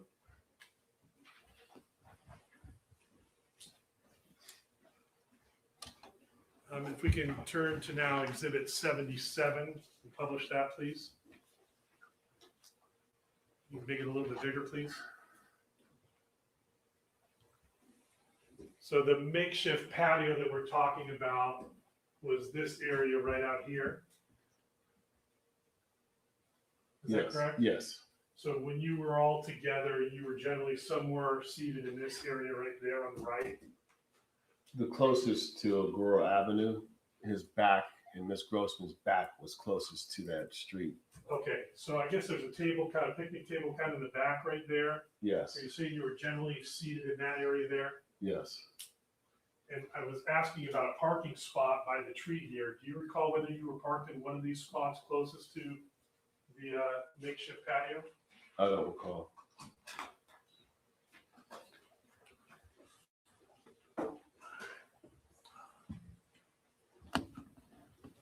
All right. You spent less than an hour at Julio's, right? Yes. And after the three of you decided to leave Julio's, did you walk out together? Yes. You mentioned already you've known Mr. Erickson for more than 30 years. You had drank alcohol with him in the past. Yes. You've drank alcohol with Mr. Erickson off and on for 30 years. Fair statement? Yes. He stands about 6'4" and weighs about 240 pounds. Yes. Is that about his size and weight on the day of the accident? We both probably gained a few pounds since our playing days, but All right. he's still in good shape to me. He was still in good shape. Yeah. So he was somewhere around that way. Right. You would agree, based on your history with Mr. Erickson of having drank alcohol with him, that he was not impaired when he left Julio's. No foundation. Sustained. Did you develop an impression on whether or not he was impaired? Same objection.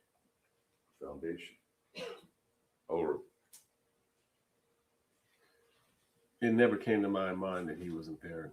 Okay, so as you're leaving that night, you had no concern about his ability to operate a vehicle, did you? No. He was not drunk, was he? No. Same for John. No foundation. As to the second question and the answer about whether he was drunk, sustained, your disregard. Did you have a personal opinion on whether he appeared to be intoxicated when you left Julio's? Same objections. Overruled.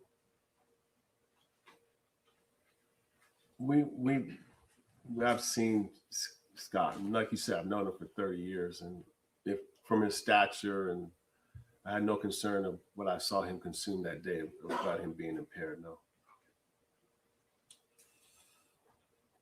All right. After you left Julio's, did you hear, strike that.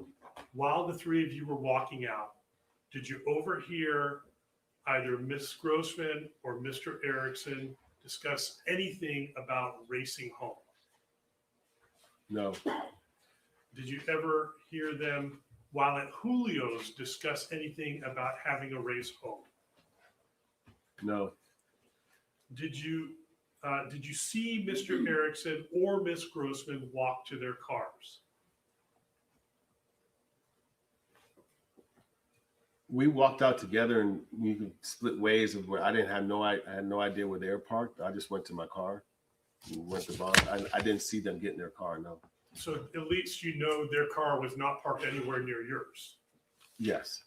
Did you see them drive away from Julio's? No. And I think you told us you proceeded to Vaughn's, and your expectation was to either get a text or a call with Miss Grossman's address. Correct. But you never got that text or call. No. So you decided to call Mr. Erickson. Yes. Before that call you got from Mr. Erickson, how much alcohol had you drank, say, in the 6 hours before that call? The 6 hours before the call? Sure, I'm just talking about, say, between 1 p.m. and 7 p.m. 2 beers and a margarita? And did you feel impaired at all? No. Had you smoked anything in that 6 hour time frame? No. Had you smoked anything while in the Julio's parking lot? No. All right, let's discuss. Just as vague as a smoke something. Overruled. Had you vaped anything in that time frame? No. All right, let's discuss that 4-minute and 18-second call. You agree that that was the length of the call based on the record you saw, right? Yes. You have no idea where Mr. Erickson was when you had that call with him, true?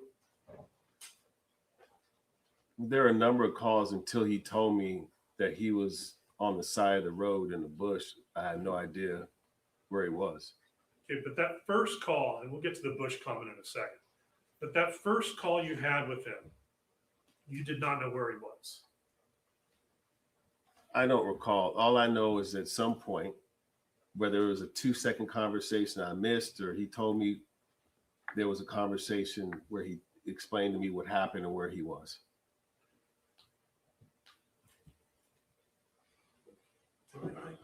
I forget, can we have Exhibit 88 just to establish the time of that first call?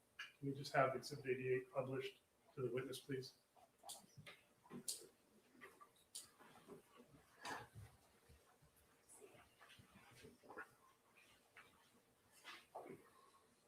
Let me ask you this. Would you agree that that first call took place at 7:20 p.m.?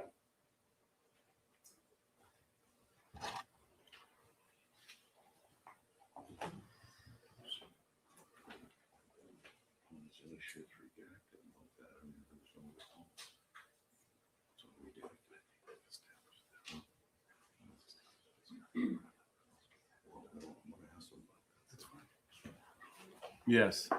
Okay, and do you have any idea whether at 7:20 p.m. he was at Miss Grossman's house or somewhere else?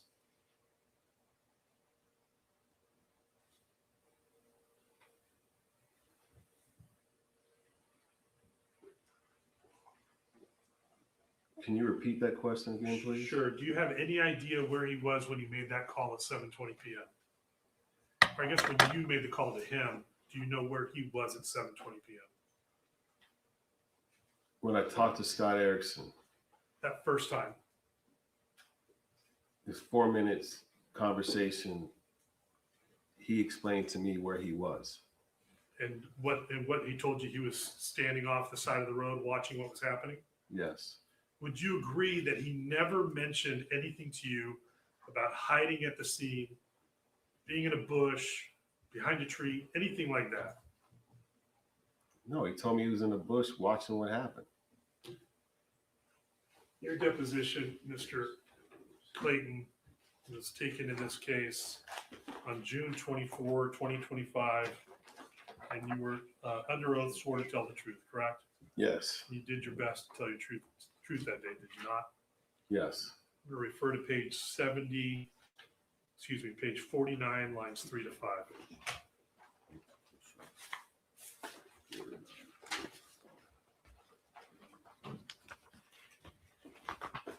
Was it?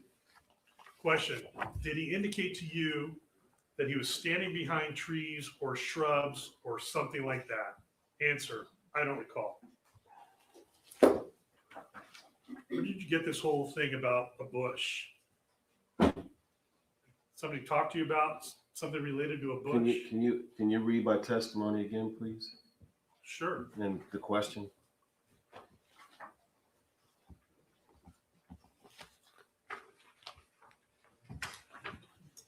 Did he indicate to you that he was standing behind trees or shrubs or something like that? Answer, I don't recall. During the first call, Hold on. Yeah. I think it's, hold on, it's out of context with. Started 48, 23. 48, 23, and 3:30.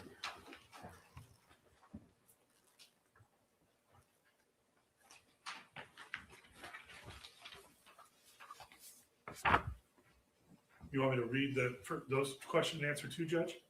Yes. Sure. Question, and how do you know that Mr. Erickson did not identify himself to the police when he went back to the accident scene? Answer, because he said he was standing off to the side watching. Question, did he indicate to you that he was standing behind trees or shrubs or something like that? Answer, I don't recall.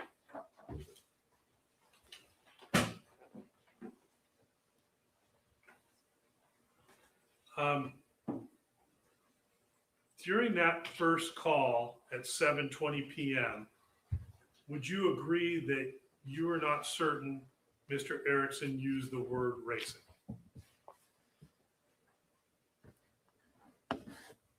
Yeah, I think I've stated that a number of times as far as how he described to me. As you sit here today, you cannot tell the ladies and gentlemen of the jury that he used the term racing. Fair? It's not fair. Did he or did he not use the term racing? This happened 6 years ago, but can I ask a question? I'll read from your testimony. You'll get a chance later. Okay.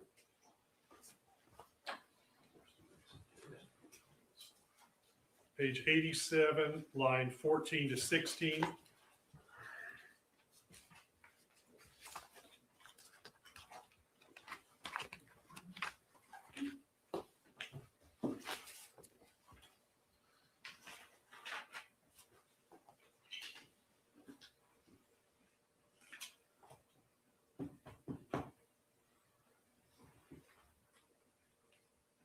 May I, Your Honor?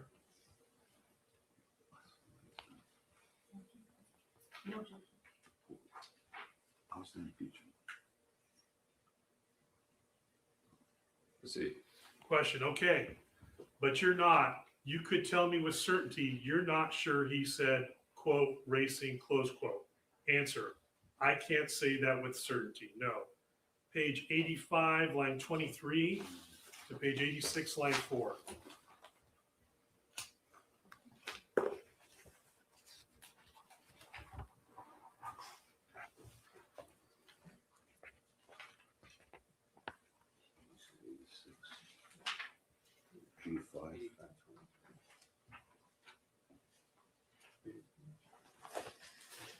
What lines, Jeff?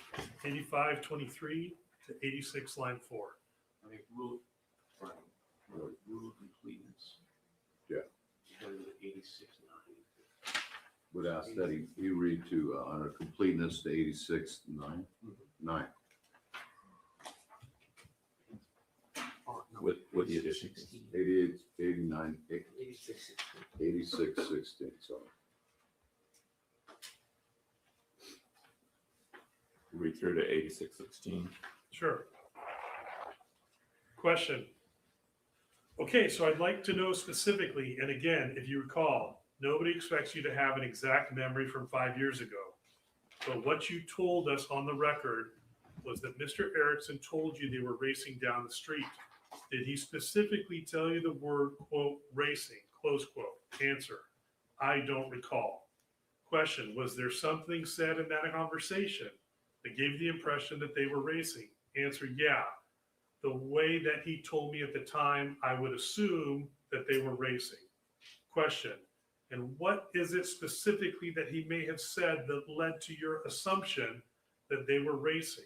Answer, I just don't recall the exact context of how he told me they were driving down the street, but to my recollection, it wasn't a normal way that you would drive down the street.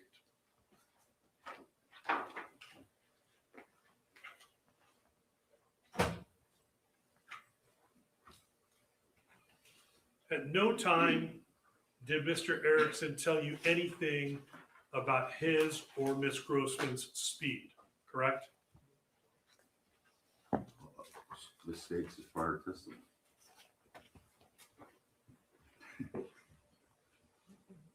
Sustain. Did he ever tell you the miles per hour estimate that they were driving that No, time? I can clarify this in a very simple explanation, sir. So if I'm talking to you and we're friends, or we know each other, and you don't use the word racing because nobody's gonna say that, I'm fine. We're fucking flying down the street. How about that? Did he say you were fucking flying down the street? Yes. That's the exact words you recall him saying? Yeah. Now that you're bringing it to my memory, it doesn't matter. So 6 years later, you No, now I'm just- remember. Let me ask a question, sir. And up until now, you've testified countless times regarding this incident. In those countless times, up until today, have you ever told anybody that Mr. Erickson told you we were fucking flying down the street? You asked me a very specific thing because I've stated this a number of times. You and the law officers are very specific. Did he tell you he was racing, the word racing? No, maybe not. I don't recall. But his description to me indicated, and normally how we talk, like you said, I've known him for 30 years. How is Scott Erickson going to describe him driving oh, we're driving down the street at a high rate of speed. Nobody talks like that. He was talking in the way Scott Erickson talked to me to explain that he was in front of Miss Grossman, driving at a high rate of speed, racing or flying down the fucking street, however you want to describe it. And that's what happened. So you don't recall his words? So we're dealing in semantics. I don't recall the exact phonetics of his words of what he said, but he explained to me. He told me, which is the only way I can know, that they're driving at a high rate of speed. Page 100, lines 10 to 15.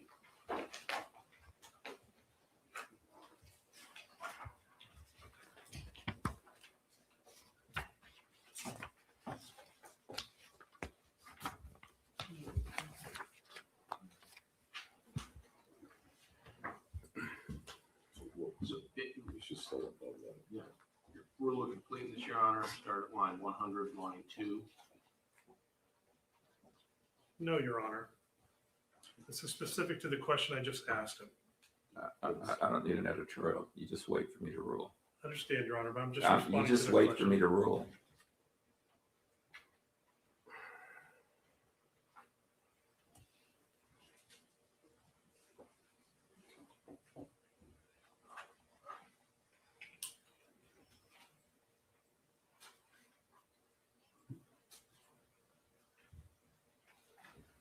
It starts before, that colloquy starts before page 100. It's all the way back to 98, actually.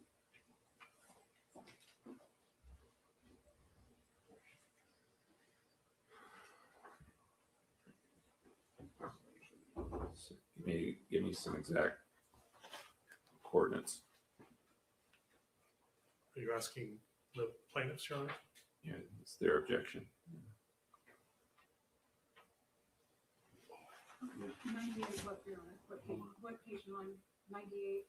That's what I'm asking. Front Well, page. wait, just 1 second. We're trying to figure it out. 99, starting at line 22. 90? 99.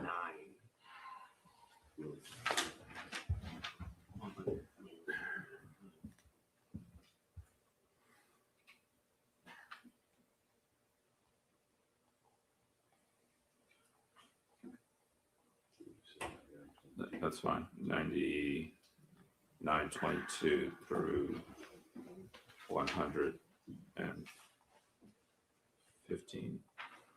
Question. Okay. Just for the record, I think you're referring to the beginning of paragraph 3 on page 2, where it says, quote, Clayton said later in the evening, he heard about the collision involving the children. Answer, correct. Question, are you saying you did not tell the deputy that? Answer, I told him exactly how I received the information. I didn't hear about it. Scott told me, and that's what I articulated to him, that Scott told me that they were racing down the street, driving at a high speed. Scott saw the children in the intersection, and Miss Grossman hit the kids. Question, and just now that you're restating it, you're using the term, quote, high speed. Again, is that just your gist of what he told you? Or are you now remembering him using the term, quote, high speed? Answer, he didn't say, quote, high speed, close quote. I just can't accurately say 100%. He said, quote, racing, close quote. One last question before the break, Your Honor, if that's okay. Oh, I'm sorry. go ahead. When you testify that Mr. Erickson saw Miss Grossman hit the kids, are you assuming that, or to your knowledge, did he gain that information after seeing her vehicle at the scene? Can you restate that? Yeah, I'm trying to figure out, you said that he told you he saw her hit the kids. Did he actually tell you he saw that, or that he learned that based on his observations of the scene?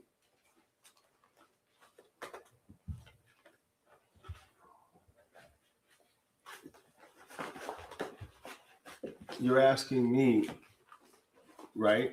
You're asking me when he's driving in front of Miss Grossman, are we going to agree that he was driving in front of Miss Grossman? I'm simply No, asking you whether he Stop. told, Stop. His question is, do you recall that Scott Erickson told you that he saw Miss Grossman hit the kids? Yes. All right, let's take our lunch break. Do not talk about the case amongst yourselves or with anyone else.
Run.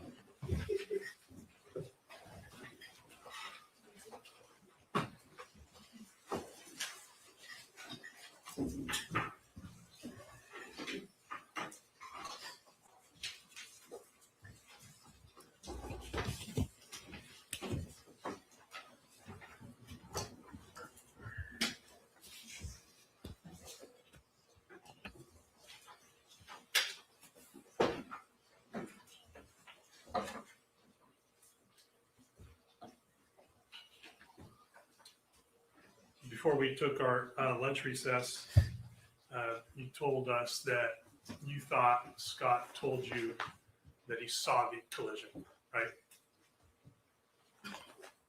I'm sorry. You can move over to that. I'm sorry?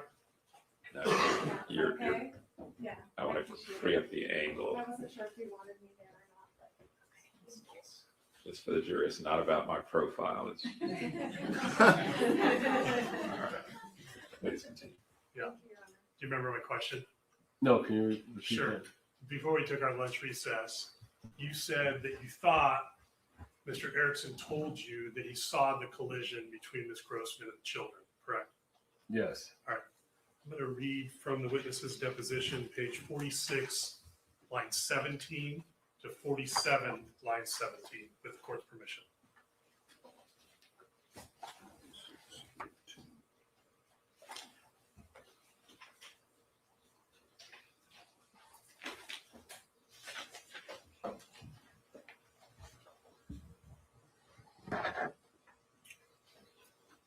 Forty-seven, 18. 46, line 17 to 47, line 17. You must mean Well, line the 18. answer actually is on 18. Line 18.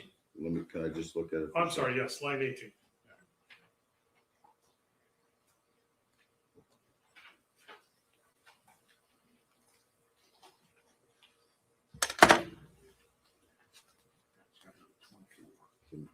Can you, You want me to go 24?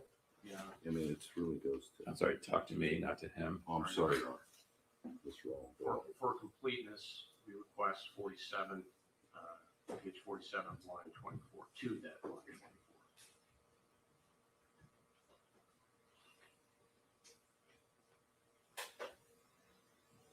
It's fine. Go to 24. Question. When he tells you there's an accident, does he volunteer this information or do you ask him what happened? Answer. He volunteered and told me what happened. Question. And Mr. Erickson said in this conversation that he and Ms. Grossman were racing down the street? Answer. Correct. Question. That Ms. Grossman was driving behind Mr. Erickson? Answer. Correct. Question. That Mr. Erickson saw the kids in the roadway? Answer. In the crosswalk. Question. And then Mr. Erickson swerved to avoid hitting the children? Answer. Correct. Question. Did he tell you whether he swerved to the left or to the right? Answer. I would assume he was. No, to answer your question. Question. And that after Mr. Erickson swerved to avoid hitting the children, Ms. Grossman hit the children? Answer. Correct. Question.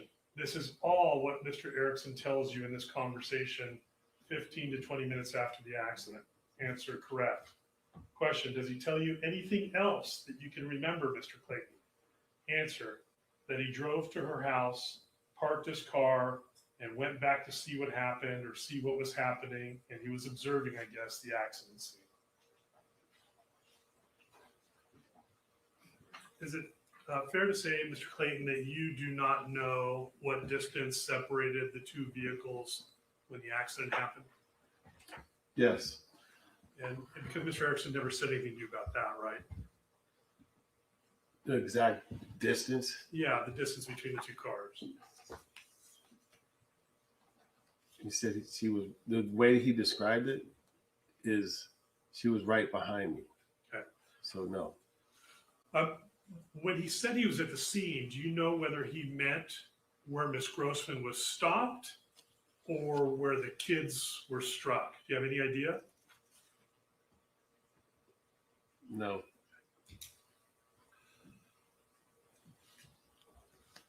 All right, and then we heard about a second call that you had with him. During that second call, he made no mention about what happened in the accident, correct? I don't recall. He's 95, like 5 to 8.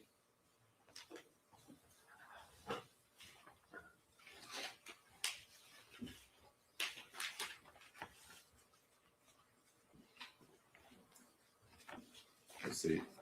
Question, and during that second conversation, was there any further discussion about how the accident happened? Answer, no. Okay, so, No. yeah, continue, Your Honor. Go ahead. Yes. All right, you gave your first statement to the police on September 30, 2020, the day after the accident, right?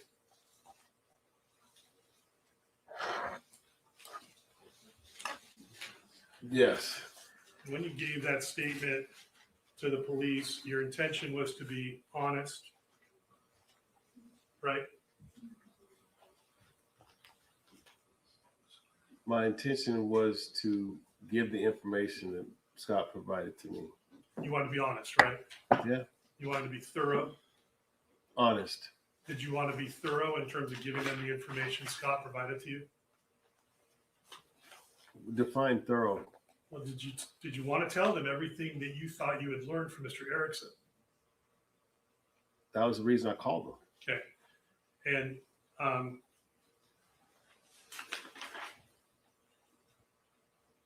that statement was memorialized by a Deputy Gaudette, and it's Exhibit 61. You recall that I showed you that statement during your deposition, right? I don't recall that.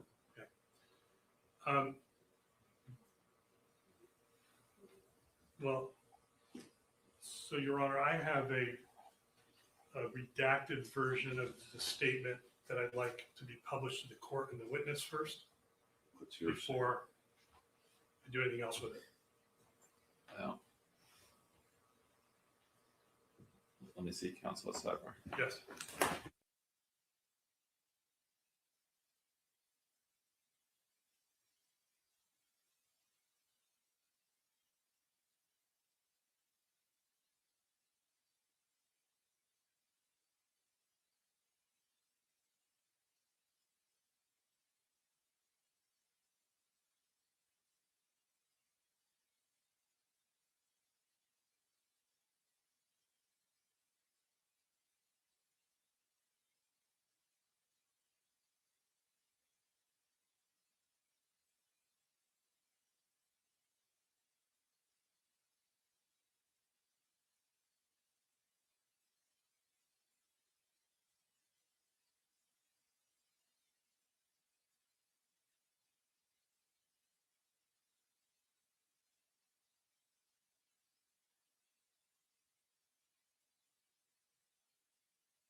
So, Mr. Erickson, I'm going to show you what's been marked as Exhibit 61. I'm going to show you an unredacted version.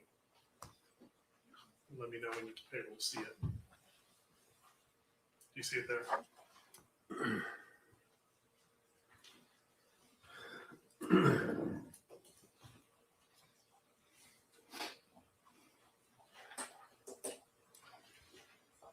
I've seen this.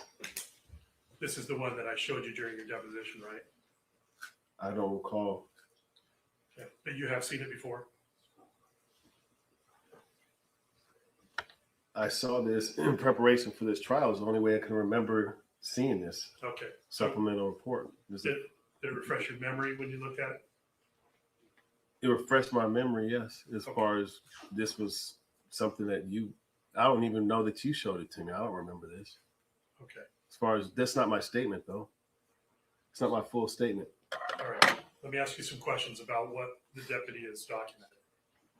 Did you told Deputy Gaudette that when you called Mr. Erickson for the address, he told you there had been a horrible accident, correct? Is it hearsay? Sustain. Did you talk to Dr. Gaudette about your conversations with Mr. Erickson? Who? This deputy who authored this Oh, report okay. that you spoke to, did you talk to him about your conversation with Mr. Erickson? Objection, it's a female. Rephrase. Did you talk to Deputy Gaudette about what Mr. Erickson spoke to you about? Is you saying Miss or Mr.? Are you saying Miss, Mrs. or Mr.? Are you speaking about a female or a male? So I'm asking you a question. This deputy is a female. I never spoke to a female officer. So are we sure that this deputy is a female? He's telling me he's a female. Okay. I thought she was a female. My mistake. Go ahead. All right. So it's a male. Absolutely. Okay, so you did talk to a deputy, a male deputy on September 30th. Yes. And you conveyed to the deputy that Mr. Erickson told you about a horrible accident. Yes. And you told the deputy that Mr. Erickson was shook up about it. Again, it's hearsay. What he told the deputy. Sustain. I'm asking about whether the witness told the deputy that. It's hearsay. I'm sorry, no, over. Yeah. Did you tell the deputy that Mr. Erickson was shook up about the accident?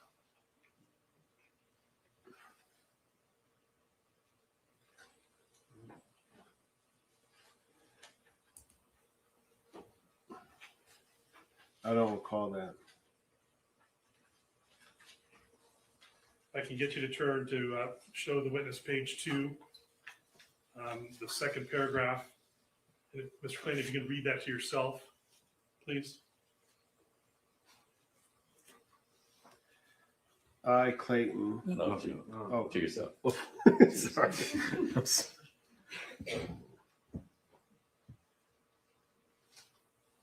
Don't do that again. Take that red marker off.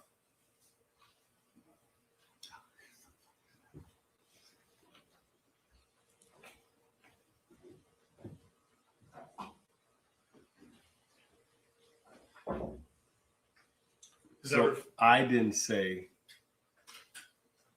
that Scott was shook up. I didn't say that. So when it's in quotes, that's not your quote. It's hearsay. So It's improper by the lawyer. The objection is sustained. did Deputy Gaudette, Hold on a second. Well, go ahead. did you tell Deputy Gaudette that Mr. Erickson had no details about the accident?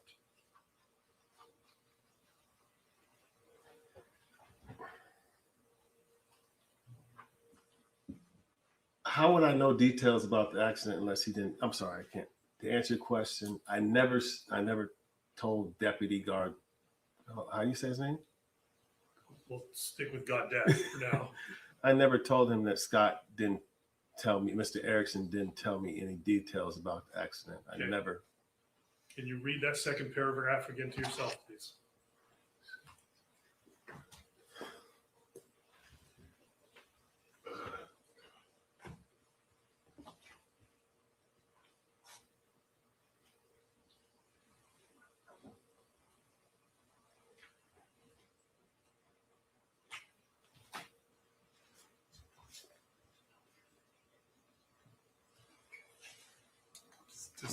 This is totally inaccurate of my conversation with any deputy containing what matters or why I called the sheriff's department.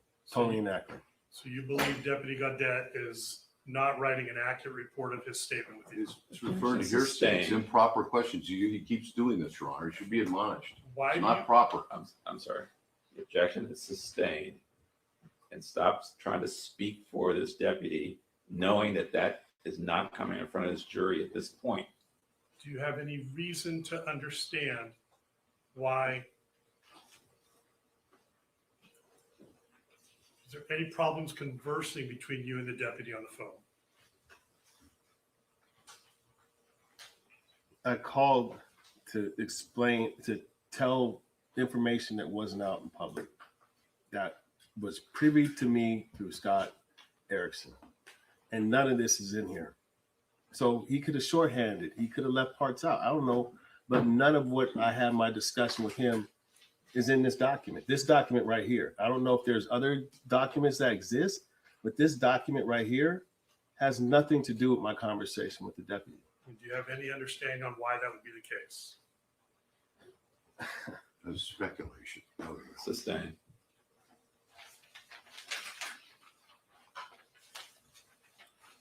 I can have you read paragraph 3 of page 2 to yourself.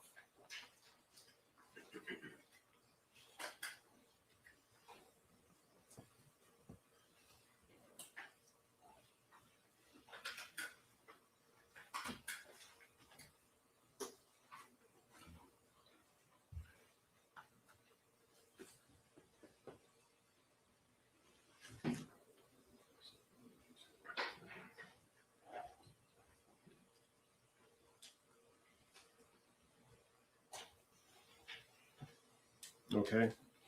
Did you tell Deputy Gaudette that you did not learn about the accident until you heard about it later in the evening?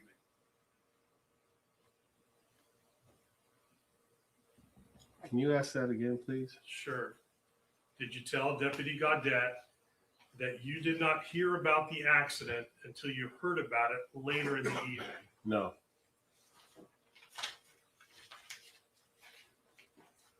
Okay, you had a second interview, which is the one we heard the recording of. That was December 9, 2020 with Detective Sheen.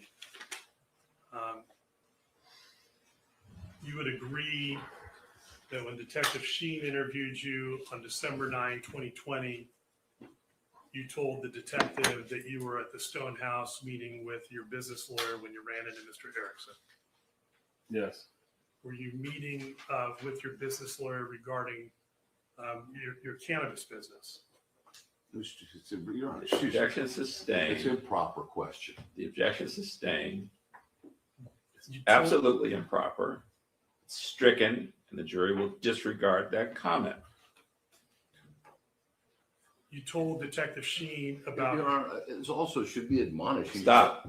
Evade a. Stop. you told Detective Sheen about going over to Julio's from Stonehouse, right?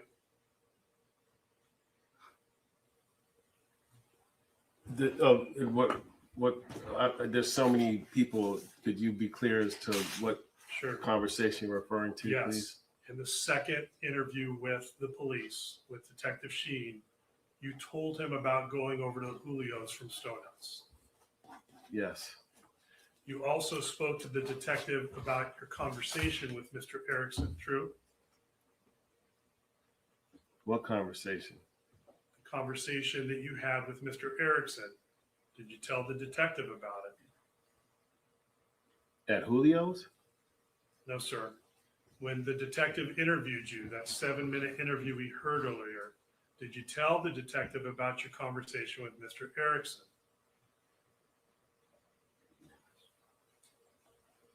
You're being vague. I just asked a question. I don't know what you're referring to. You listened to an 8-minute conversation.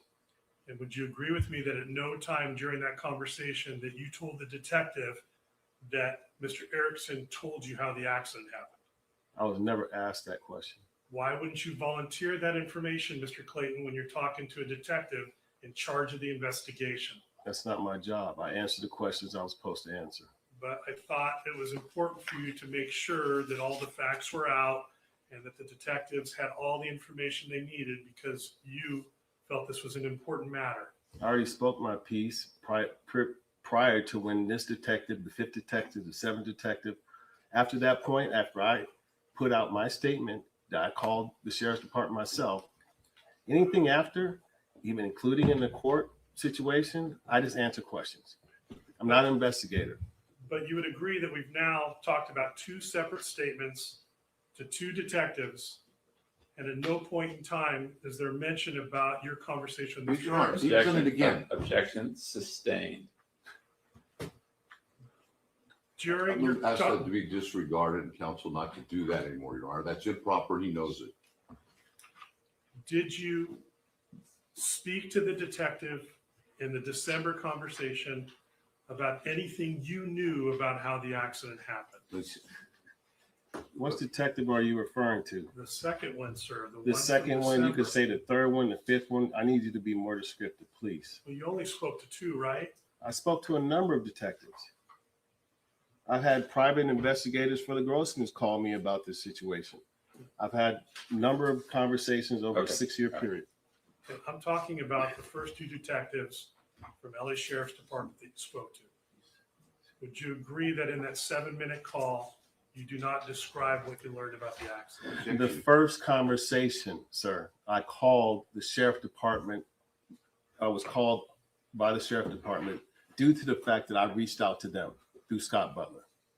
I gave them my full statement as far as how I understood the accident ever happened and what Scott Erickson told me.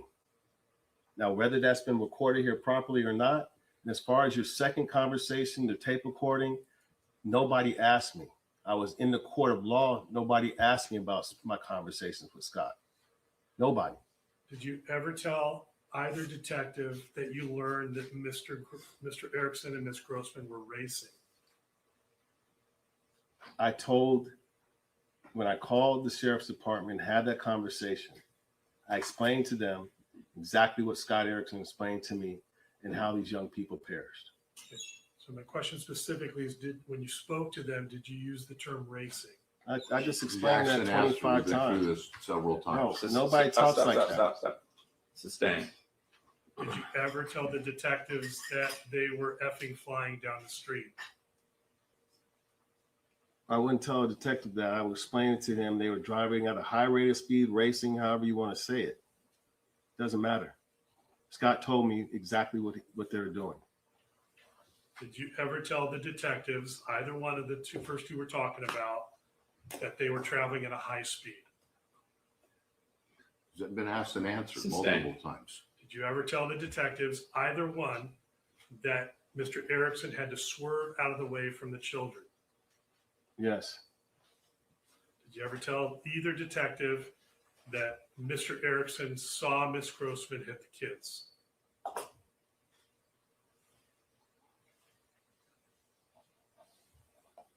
I don't recall.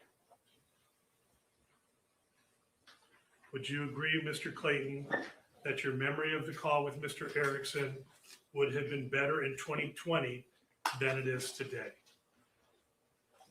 Absolutely.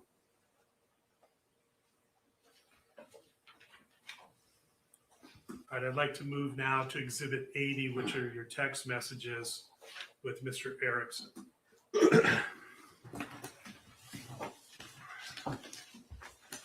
After you spoke to him, he texted you that he had gone back to Mrs. Grossman's house, correct? Well, This has already been published. I know, what are you referring to? What number is that? This is Exhibit 80. You put it up again.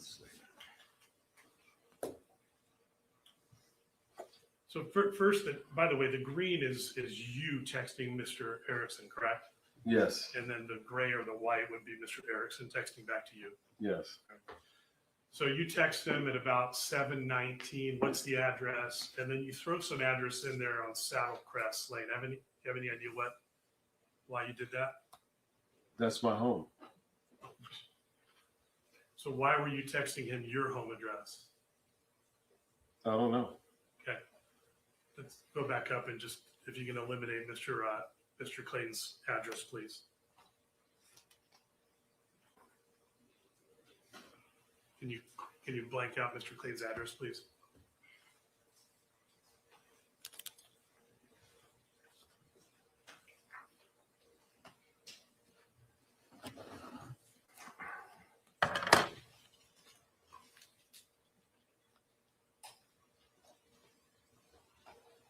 Thank you. So after you ask, what's the address? He responds back to you, okay, I am back at Rebecca's house with their daughter, and we're trying to get a hold of the husband to explain the situation. That's what he responded back to you? Yes. Did Mr. Erickson ever say anything to you about threatening Ms. Grossman's daughter? No. Did he ever say anything to you about threatening the Grossman family? No. You've known Mr. Grossman for more than 30 years. Do you believe he would? You're right, come on. Objection sustained. Come on, counsel. May we approach, Your Honor? No. Did Mr. Erickson ever threaten you with anything related to your statements of the accident? No.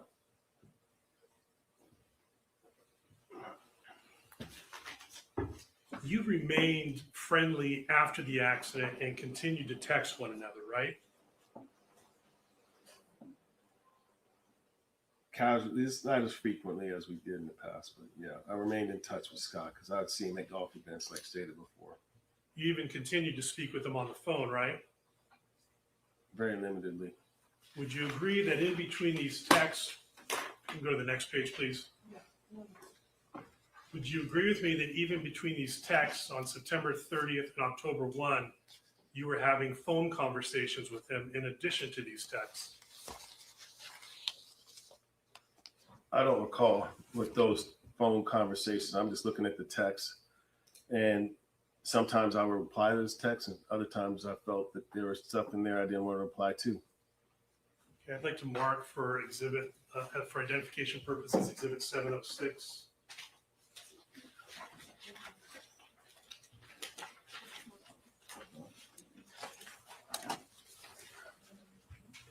What's the 706? Do we have it? We're just getting it now.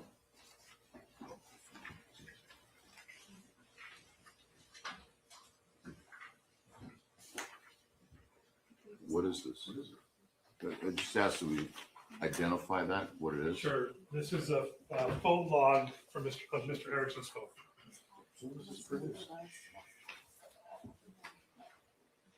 There's no foundation for this witness, for Mr. Erickson's law.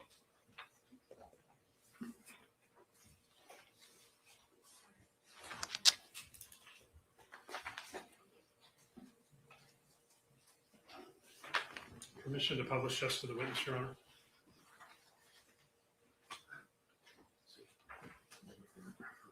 You know, this has never been produced in this case.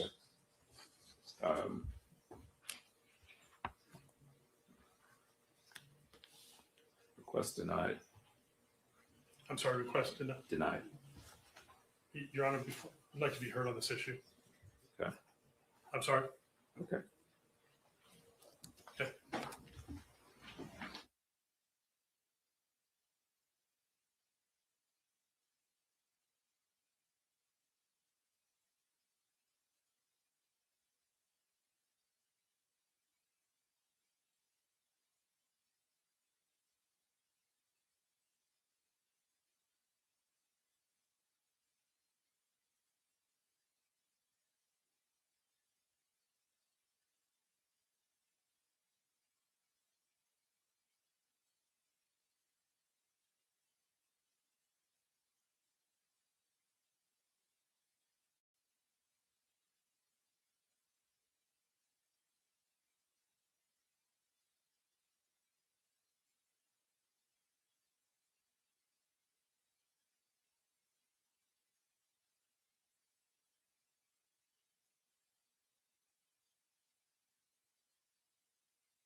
please. You would agree that during these text messages on the 30th and the 1st, that you continue to have conversations with Mr. Erickson by phone?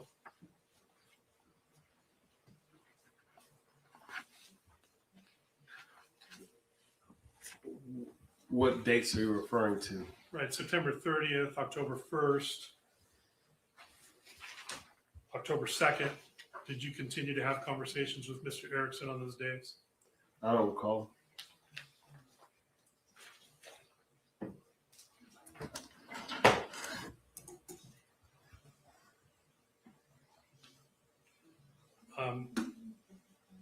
I can go back to Exhibit 80, please.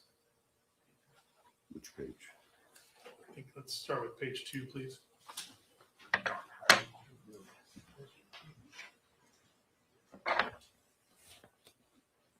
I think we established that that text above happened sometime before October 1st.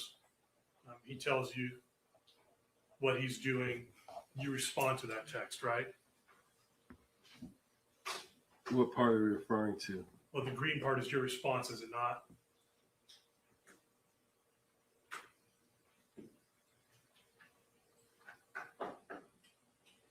Yes. You tell him no worries that you're at dinner, that you'll hit him later. I'm assuming you meant that you'll call him later. Yes. And you said, hope you're well. Yes. Okay. And then if we can go to the next page, please. Next page, please. All right. So on October 20th, this would be 3 weeks after the accident. He texts you, he's driving back from Carmel, played some golf, passing by county line. He says, that are you, surfer, hope all's well. Any idea what he meant by that? Well, he probably just trying to say, probably figured I was surfing or something. Okay. And then your response to him is in green. Good to hear from you, bro. About to go to practice. We have conditioning. I will hit you up after. Right? Yes. So you're telling him you'll call him later. Yes. And then the next page, please.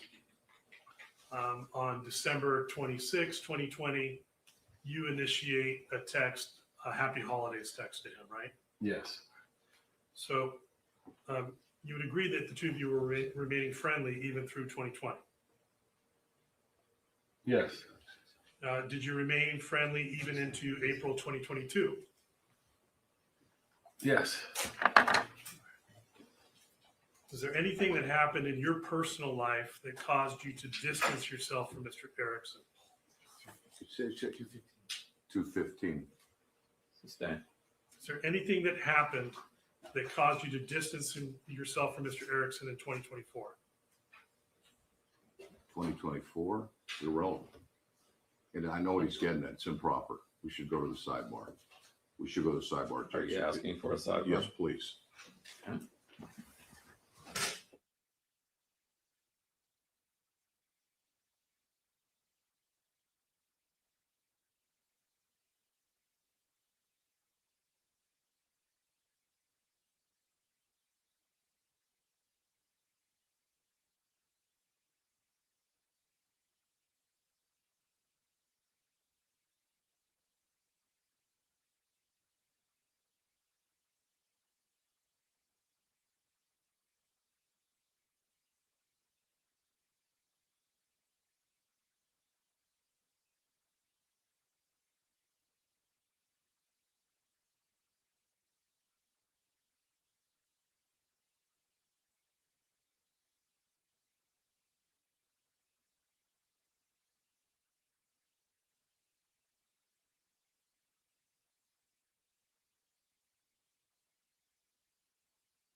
members of the jury, I may have told you before, but I'll certainly tell you later, that the questions of counsel are not evidence.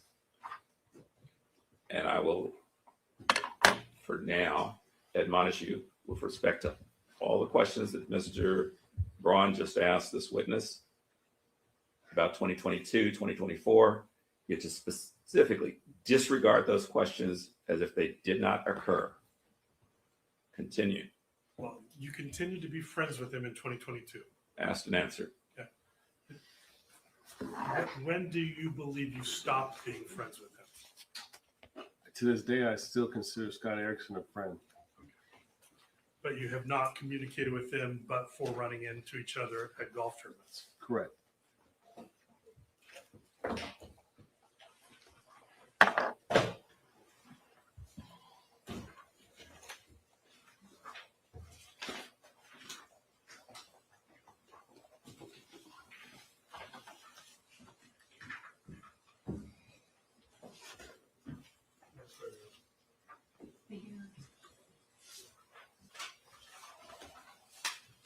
Good afternoon, Mr. Clayton. Good afternoon. Just have a couple questions. I'm not going to redo it, everything. Regardless of what Mr. Erickson told you, you have no firsthand knowledge of what happened on that night. Is that correct? Correct. You don't know who hit the kids, correct? To this day? Yeah. I assume the person. No, she said, do you know? I'm sorry. No. And at Julio's, Miss Grossman had one margarita in front of her, but you don't know if she drank the entire glass. Is that correct? That's correct. And you all walked out together, and there was nothing in Miss Grossman's behavior that you saw or heard that indicated to you she was drunk. Is that correct? Foundation drunk. Overall. Thank you. Nothing further. Just a few questions, Mr. Clayton. First of all, if we could go back to that text 81, the last page on that text that says you're in the clear. We can put that on. Referring to exhibit 80. 80, is it 80? The last page.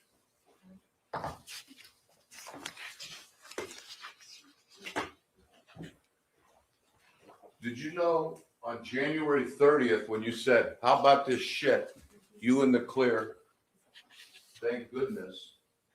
Did you know that was the day that Mr. Erickson was first identified in the newspaper as having been involved in this situation? You misspoke. You said when he said this. Okay, let me rephrase.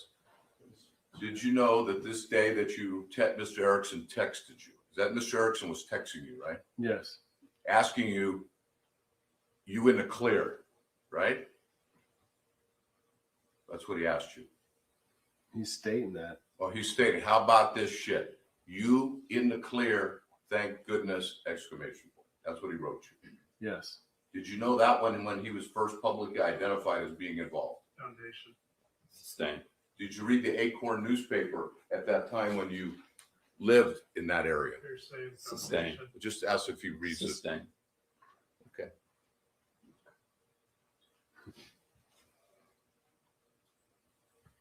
When you called the police, was there any reason for you to call with withdrawal? When Detective Sheen interviewed you December 9th, when you had COVID and we heard the tape recording, you recall that? Yes. Before you talked to him to set up the interview, did you learn that he was the investigator and had been working on the case since several days after the event? No. Did you know that he had interviewed all the witnesses that came forward for the police investigation? No. Fair enough. That's all I have. Thank you, sir. Any questions from the jury? Yes. All right, take your time. Take your time, all right. Oh, he's written it.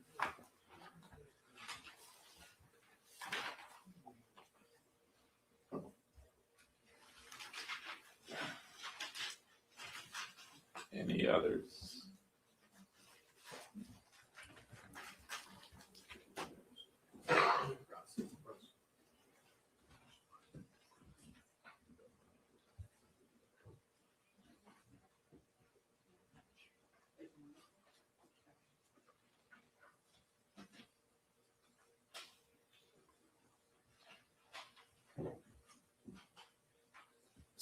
just the one on top, right?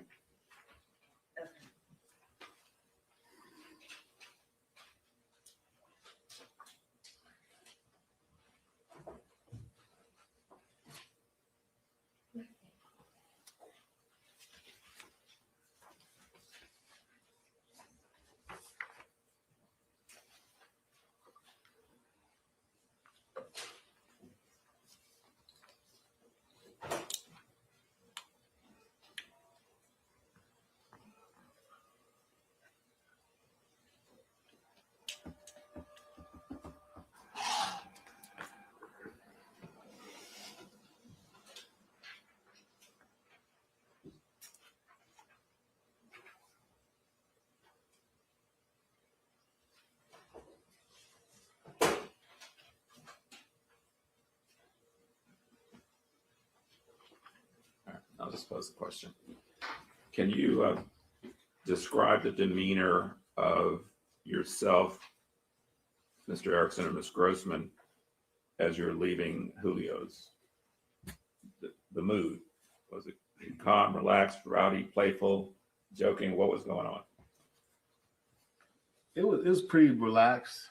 I just recall, I didn't know anything about Rebecca, and in conversation, it came out that her background's from East Texas. My dad's from Tyler, Texas. So that kind of had a tie-in, which kind of gave me a little deeper understanding, a better understanding about where somebody's from, about who they are, generally, kind of their background as a person. But it was just a normal kind of feel as far as when we walked out. It wasn't over, excitement or jubilant laughter. We just decided that we're going to go grab a bite to eat at her house and watch the debate. Any other questions? All right.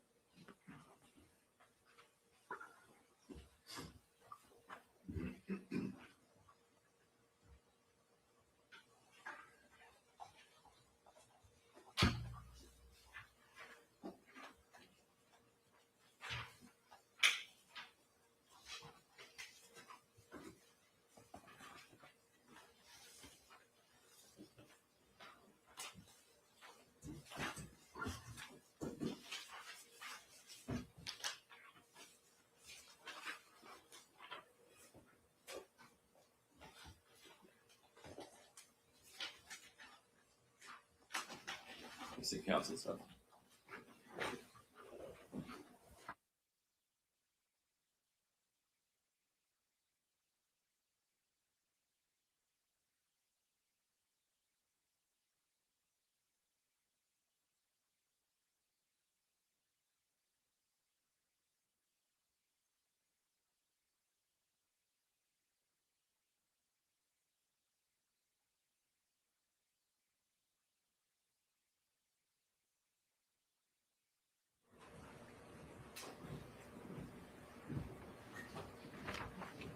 All right. Any other questions? All right. Thank you, sir. You're excused.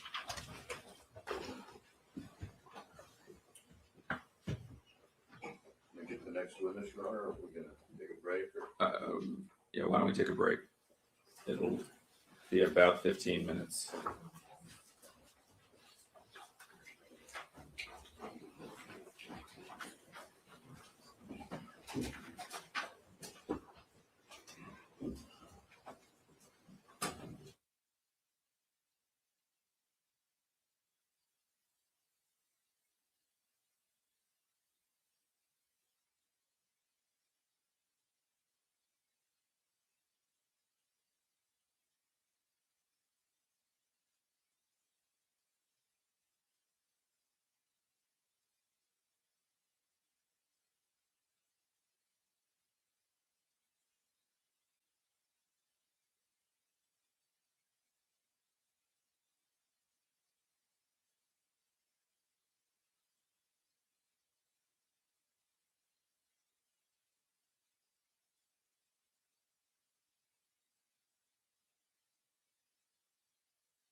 Mr. President, you may be seated.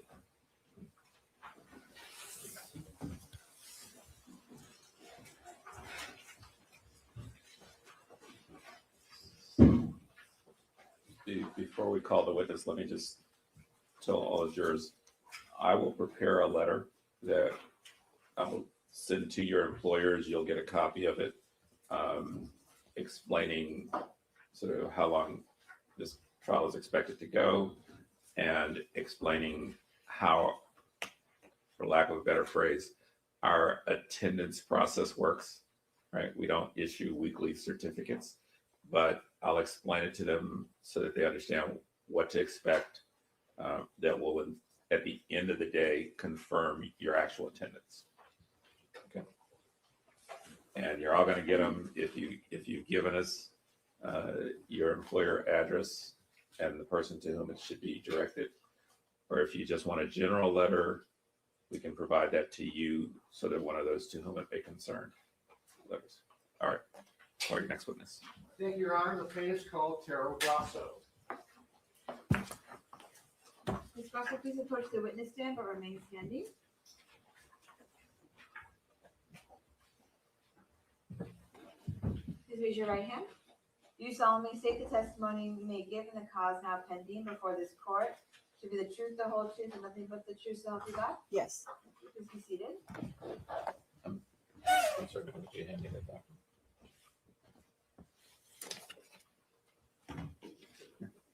I'm sorry, go ahead.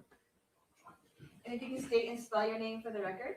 Terrell Grosso, TERYLGRASSO. Proceed.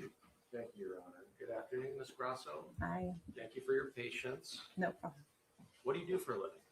I'm an ER tech at Los Robles in the emergency room, so I'm an EMT in the ER, And ER stands for emergency. emergency room. And when you say tech, that's short for technician. Mm-hmm. Yes? Yes, sorry. That's okay. Please describe the typical duties of a ER technician. So I assist the nurses and the doctors, more so the doctors with procedures, do setups. In the traumas, I set up all the equipment that's needed depending on each patient. I do transports, I do blood draws, splinting, just patient care that's outside of medication and IVs. What training did you undergo to do that job? I had to get my EMT certification, nationally registered and separately in California. And then I also had to get my phlebotomy, And do you have to recertify the EMT license? both every 2 years. And have you continued to do that ever since you earned those certifications? Yes, All right. And you mentioned your current employer is Los Robles Hospital. correct. And do you specifically work just in the emergency room? Yes. How many years have you worked for Los Robles? 11 years in October. It'll be 11 years in October. So a little over 10 years. What shift do you typically work? Mainly nights, 7 p.m. to 7:30 a.m. And has that been the case for the entirety of your employment there? Since I became an ER tech in 2017, that's been the majority of the shift. It fluctuates occasionally, but yeah, majority night shift. Does Los Robles ER, does it treat trauma patients? Yes, Have you specifically worked with pediatric trauma patients before? yes, multiple times. So let's go back to September 29th, 2020. Were you working that night? Yes, And was that also the night shift yes, from about 7 p.m. to 7:30 a.m.? yes. At some point during your shift, did you become aware of an incoming major pediatric trauma patient? Yes. What do you remember learning about that? I was the main tech on that night, and my duties as the main tech is the trauma side of things. And I remember getting a call about a pediatric versus car, so a pedestrian hit by a car, with an ETA of about 20 minutes. And at that time, that's all the information we get. We get just basic information. We go and prepare the room. And that was my next question. So in terms of when you learn that information, preparing the room, describe what that involves. So for me, I would just assume that there would be a chest tube needed, there'd be intubation needed.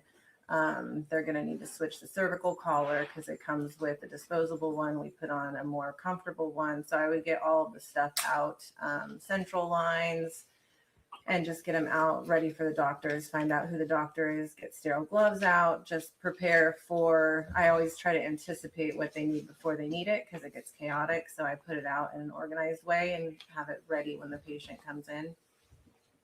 Did you eventually learn that the patient was Jacob Iskander? Yes.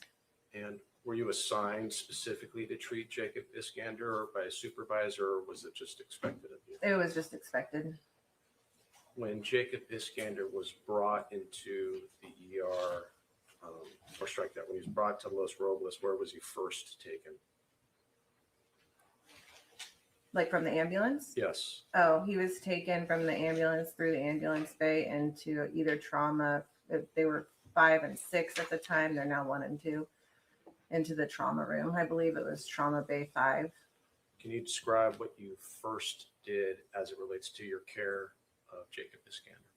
So when he came in, I remember hooking him up to our CPR pads, putting on our, we always transition from their monitor to our monitors. We first moved them over onto our gurney. They were performing CPR. So I took over CPR from the paramedics on the scene. And when you say CPR, are you talking about chest compressions? Yes. Do you have a memory of about how long you were doing those chest compressions on Jacob? I can give an estimated guess from like 45 minutes to maybe, and it could have sometime 45 minutes to an hour and a half. It felt like forever, but it probably was about an hour to an hour, around, I would say around an hour, All right. give or take. So fair statement, it's not something you were specifically keeping track of? No, Okay. no, It just, to you, in that moment, did it feel like a long time? yes. Were you the only one who was performing chest compressions on Jacob? As far as I can remember, yes. Based on what you can recall, were you successful at all in getting a pulse back? We did get pulses back. When that occurred, what happened next? When pulses came back and he was considered stable enough to go to CT, the team took him to, actually I wheeled him to CT with the crew. They were in there, and then I left to go take a break to get my emotions back, and I was going to go outside in the ambulance bay to just breathe. And then after the CT, was Jacob transferred to another location inside the hospital? No, he went back to room 1 for a certain amount of time. All right. Was that considered the ICU, intensive care unit? No, it's still the ER. It was still that, sorry, it's room 1 now because we've remodeled. At that time it was bed 5. So he went back to bed 5 in the emergency room until he was assigned a room and stable to go upstairs. When Jacob first arrived and you started to actually provide treatment and care to him, can you describe what you saw as it relates to his injuries?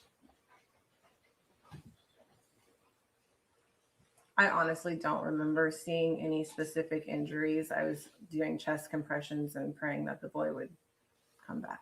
I don't remember. I remember seeing his face and thinking it was so angelic. I don't remember any like specific injuries though. And I remember, go ahead. I'm so sorry. Go ahead. I remember like visually seeing him and having hope that he was going to make it. There was nothing that stood out that to me was like, this is life-threatening in a sense. So there was still hope that he was going to survive. Did at some point you learn that his injuries were dire or very, very serious? Right. Yeah. Right after CT. And was there information you learned from that CT that caused you to feel that way? Yes. To learn that, what did you learn as it relates to the results of the CT scan?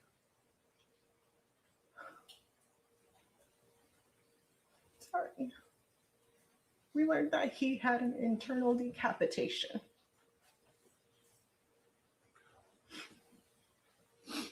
And at some point, did you learn that Jacob Iskander passed away from his injuries? I was outside the door when he passed away. Were you in the vicinity of who you came to learn were his parents, Nancy and Kareem Iskander, at that moment? No, they were in with him at his bedside. Did you observe Kareem and Nancy Iskander in those moments when Jacob was slipping away? Yes. Can you describe what you saw? I was the one that took Jacob upstairs from the ER up to the pediatric unit, knowing that it was just going to be for comfort measures and privacy for the family. And when I walked with Jacob upstairs, we had the parents wait downstairs in the lobby just so we can get him comfortable and situated, because there's a lot of, like, you have to put the gurney side by side with the bed. There's not a lot of room. And I helped assisted him into the bed. You have to hold C-spine because of the severity of his injuries. And I remember observing his breathing change. And I ran downstairs while the nurses stayed in there to get him situated to grab the parents, because I didn't want them to miss the opportunity to be with him when he passed. And I went up with Nancy and Kareem in the elevator and walked them to his room. I remember Nancy sitting down on his left and holding his hand, and then I moved a chair around to his right side for Kareem to sit with him. And then as I walked out, the nurses and I kind of just embraced, and just the scream and the sobbing that you hear from Nancy is like something you never forget. As an ER tech, do you receive any type of training or instruction on how to as best you can, separate yourself emotionally from moments like these when you're required to provide as best you can care to a patient? We're encouraged to, they have debriefing and they have things at the hospital and groups at the hospital that are supportive for situations like this. But then also on my own, I went to therapy and helped separate myself from it. There's different, the hospital offers certain things, but there's only so much that they offer, and then it's done. But for me individually, I went and I was getting therapy for several years. And going back to that night, once Jacob passed away, did you continue and finish out your shift? Yes, I did. While you were in the ambulance bay, did you see a deputy bring in a new patient? Yes. Was that patient a man or a woman? Female. At that moment, when she was first brought in, do you know who this person was, or what, if anything, she, had to do with Jacob Iskander? No, I had no idea. What did you do when you saw this new patient come in? So knowing that the charge nurse and half of the ER staff was in Jacob with CT, I was walking out to take a break, and I decided to turn right back around and go recept the patient from the deputy. What's recept? Recept means entering in their information. So getting their vitals, height, weight, allergies, just basically a mini triage. Can you give us an estimate of about how long the recept lasted?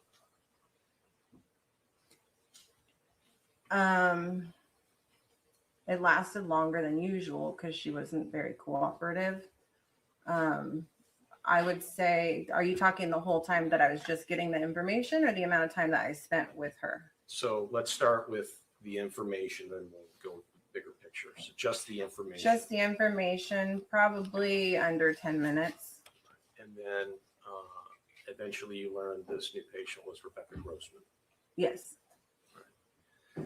How about time in total that you spent with Rebecca Grossman in her presence? Can you give us an estimate? Probably about 20 minutes.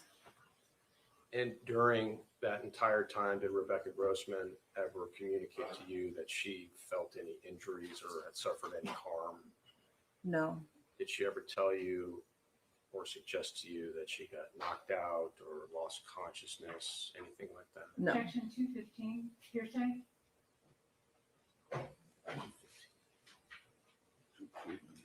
Exceptions of treatment.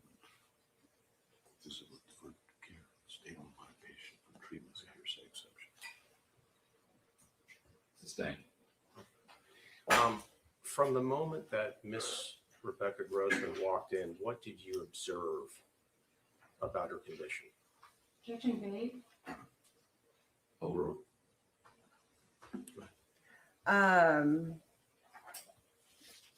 She was very irritated. She was making claims that were wasting. Objections, 215, Sustained. hearsay. Don't tell us anything she said. Just, he asked you to describe her Demeanor? demeanor. Oh, okay. Describe her behaviors to you. Or try that. Describe what you observed as it relates to her behaviors. I observed that she looked intoxicated and she, Objection, Your Honor, calls I for an expert opinion in 215. Overruled. You can answer. Go ahead. she seemed very frustrated. Objection, speculation, Sustained. move to strike. Stricken. But let's just take it one step at a time. All right. Okay. So you had told us that in your interactions with her that Rebecca Grossman was uncooperative. Yes. What caused that impression with you?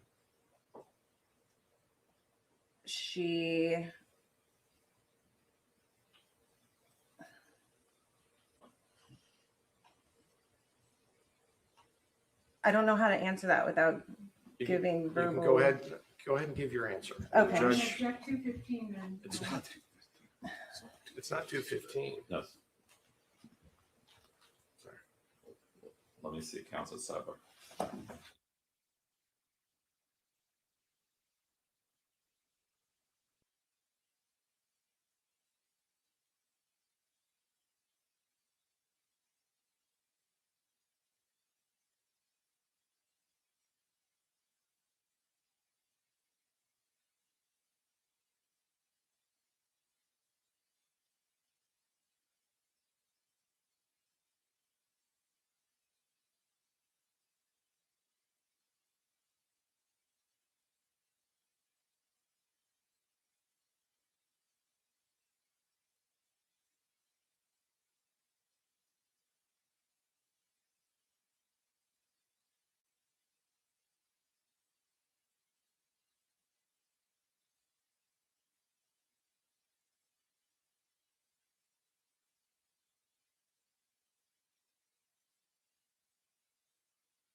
See, All right. Ms. Grasso, can you describe, other than what you've already told us, Ms. Grossman's demeanor in your presence during that time? She was very loud, yelling at times, uncooperative in the sense that she very verbal. I mean, she let me get her vitals and answered like the basic Objection, questions. Your Honor, to the extent there's going to be any comment on the answer. overruled. You can finish your answer. Go ahead. She let me get the vitals and the answer the questions that I had, but you can just tell she was very annoyed and frustrated at the situation. Did she express to you why she felt annoyed and frustrated? She Objection, Your Honor. Sustained. Did Ms. Grossman ask for a specific doctor? Objection 215 Overruled. and hearsay. Overruled. Go ahead. yes, she was calling out for Dr. Objection, Your Waldrop. Honor. Overruled. She wanted Dr. Waldrop to see her. She was asking for Dr. Waldrop because he's one All of right, our. you answered. I'm sorry. You answered. What's your understanding of why Rebecca Grossman was calling out for Dr. Waldrop? She Objection, foundation, speculation. Overruled. she told me that Objection, he Your Honor. 215 hearsay. Of course. So the second objection overruled.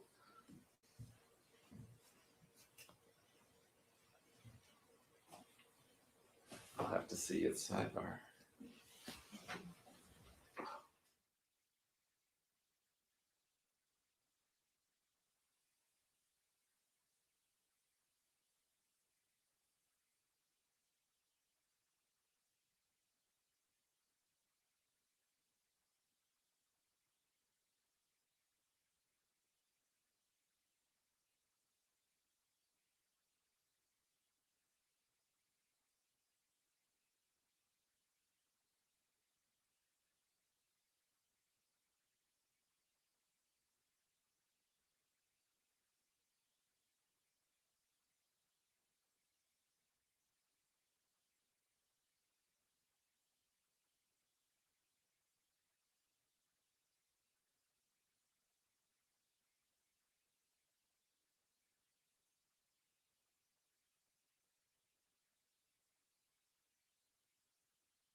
Thank you, Your Honor. Okay, Ms. Grasso, going back to what you were communicating and telling us about what Rebecca Grossman was saying about Dr. Waldrop, what was your understanding of why she was asking for Dr.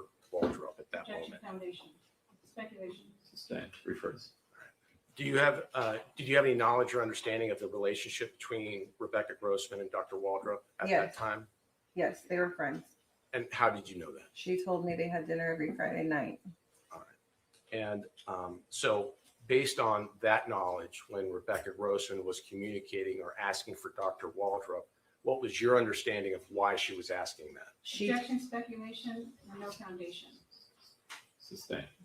Did Sure. Rebecca Grossman, in your presence, ever make any specific statements about her vehicle? Objection, vague. Overruled. Yes, Describes that specific statement to us. What did she Objection, say? 215. Overruled. she told me that she would be home in her garage if they didn't disable her vehicle.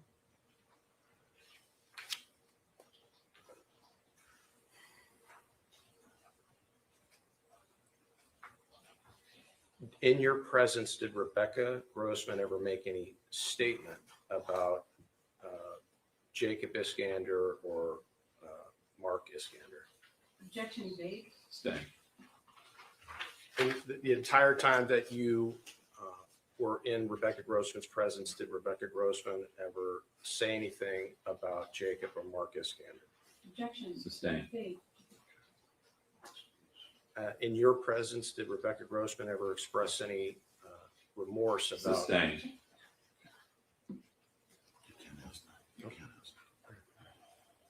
At some point, did you move Rebecca Grossman to a different area of the emergency room? Yes, And where did you take her? I took her over to Fast Track, which is a different side of the hospital, And why did you decide to relocate her? because she was yelling for Dr. Waldrop, and Dr. Waldrop was the trauma doctor with Jacob. In your years in working in the emergency room, have you treated other patients who were brought there by law enforcement after an accident? Yes, Objection, relevance. Sustained. Question stricken. Disregarded.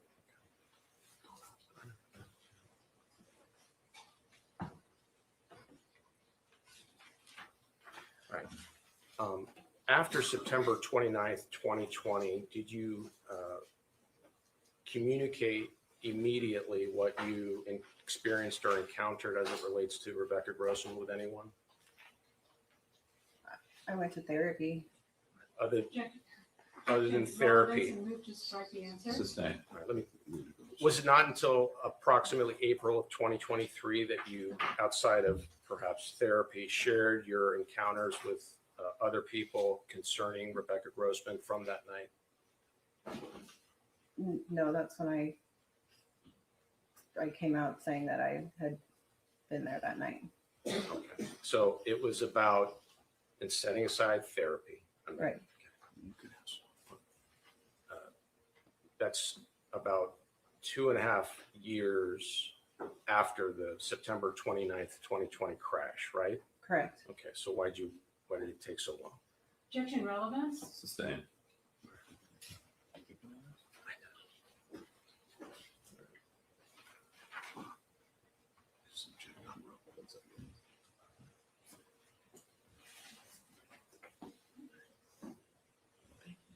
I know.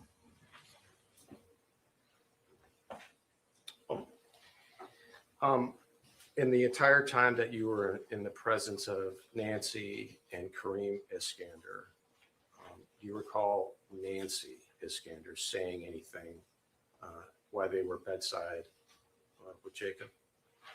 Objection, relevance. Overruled.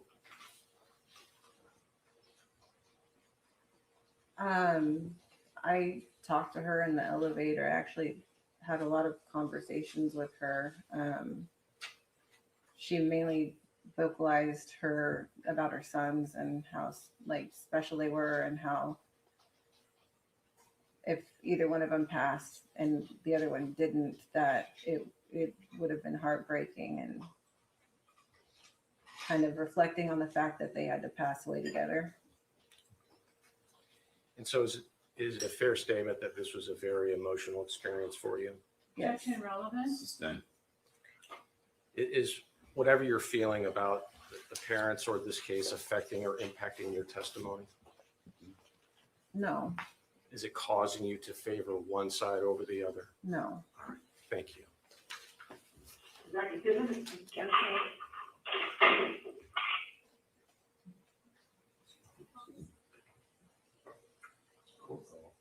It's court call.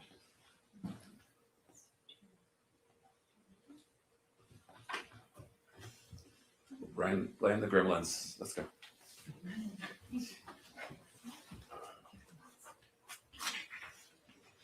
Good afternoon, Ms. Gresso. Hi. Hi. Um,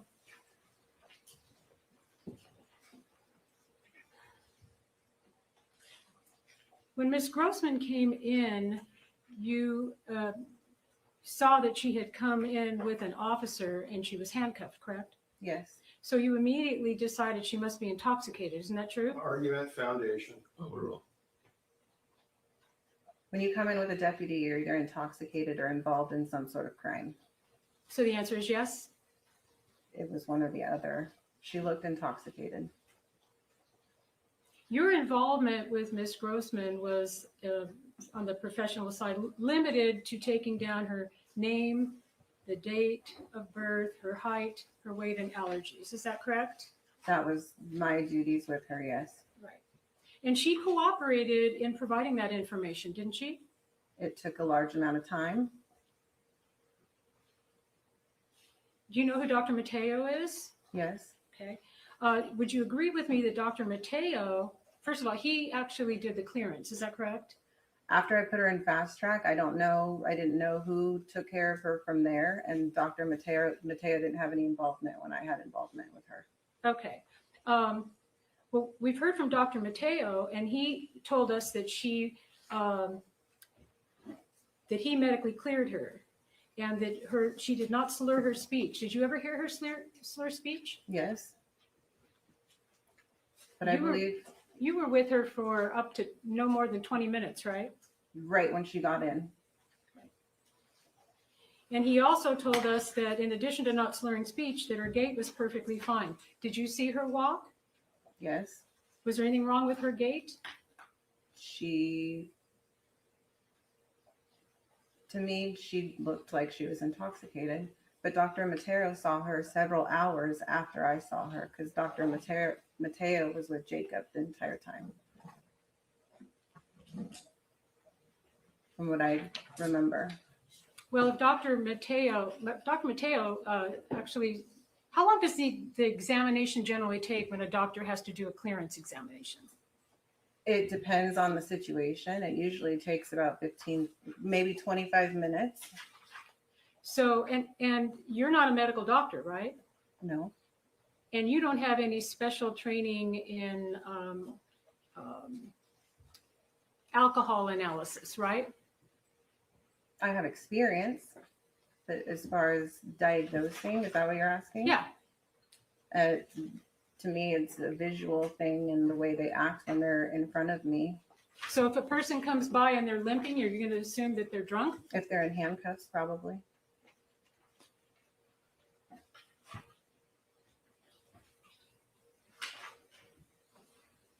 At some point, you found Ms. Grossman to be quiet and stoic. Isn't that true? Yes.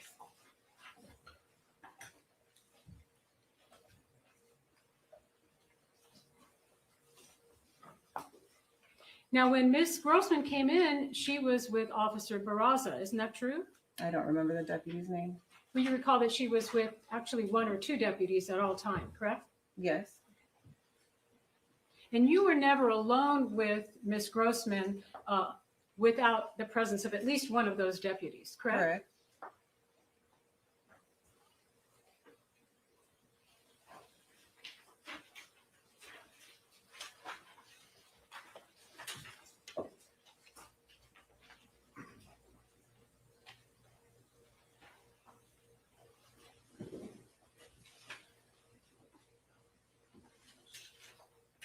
Thank you. Nothing further. Questions from the jury? Let's just go make sure the sidebar one. So look, Judge, let's just find out here.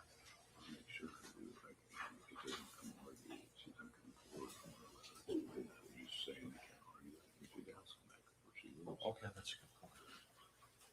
Yes, Judge. Your Honor, before we finish with, could we have, and I know, one more quick sidebar. It's a very critical issue. She provided this. Yes.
Your Honor, we'll agree to it. Excuse me? We'll agree to it. No. Just very briefly, Ms. Cross, you were asked about He's not allowed. Rebecca Grossman's demeanor changing to being quiet and stoic. Do you remember that? Yes. Was there anything that caused her to change into that demeanor that you observed? Yes. What was it? When I walked her over to Fast Track, she saw herself on the news. And she went from being very argumentative and just kind of got silent. All right. Thank you. That's all I have. Any questions from the jury? All right. Thank you, man. You're excused. Thank you.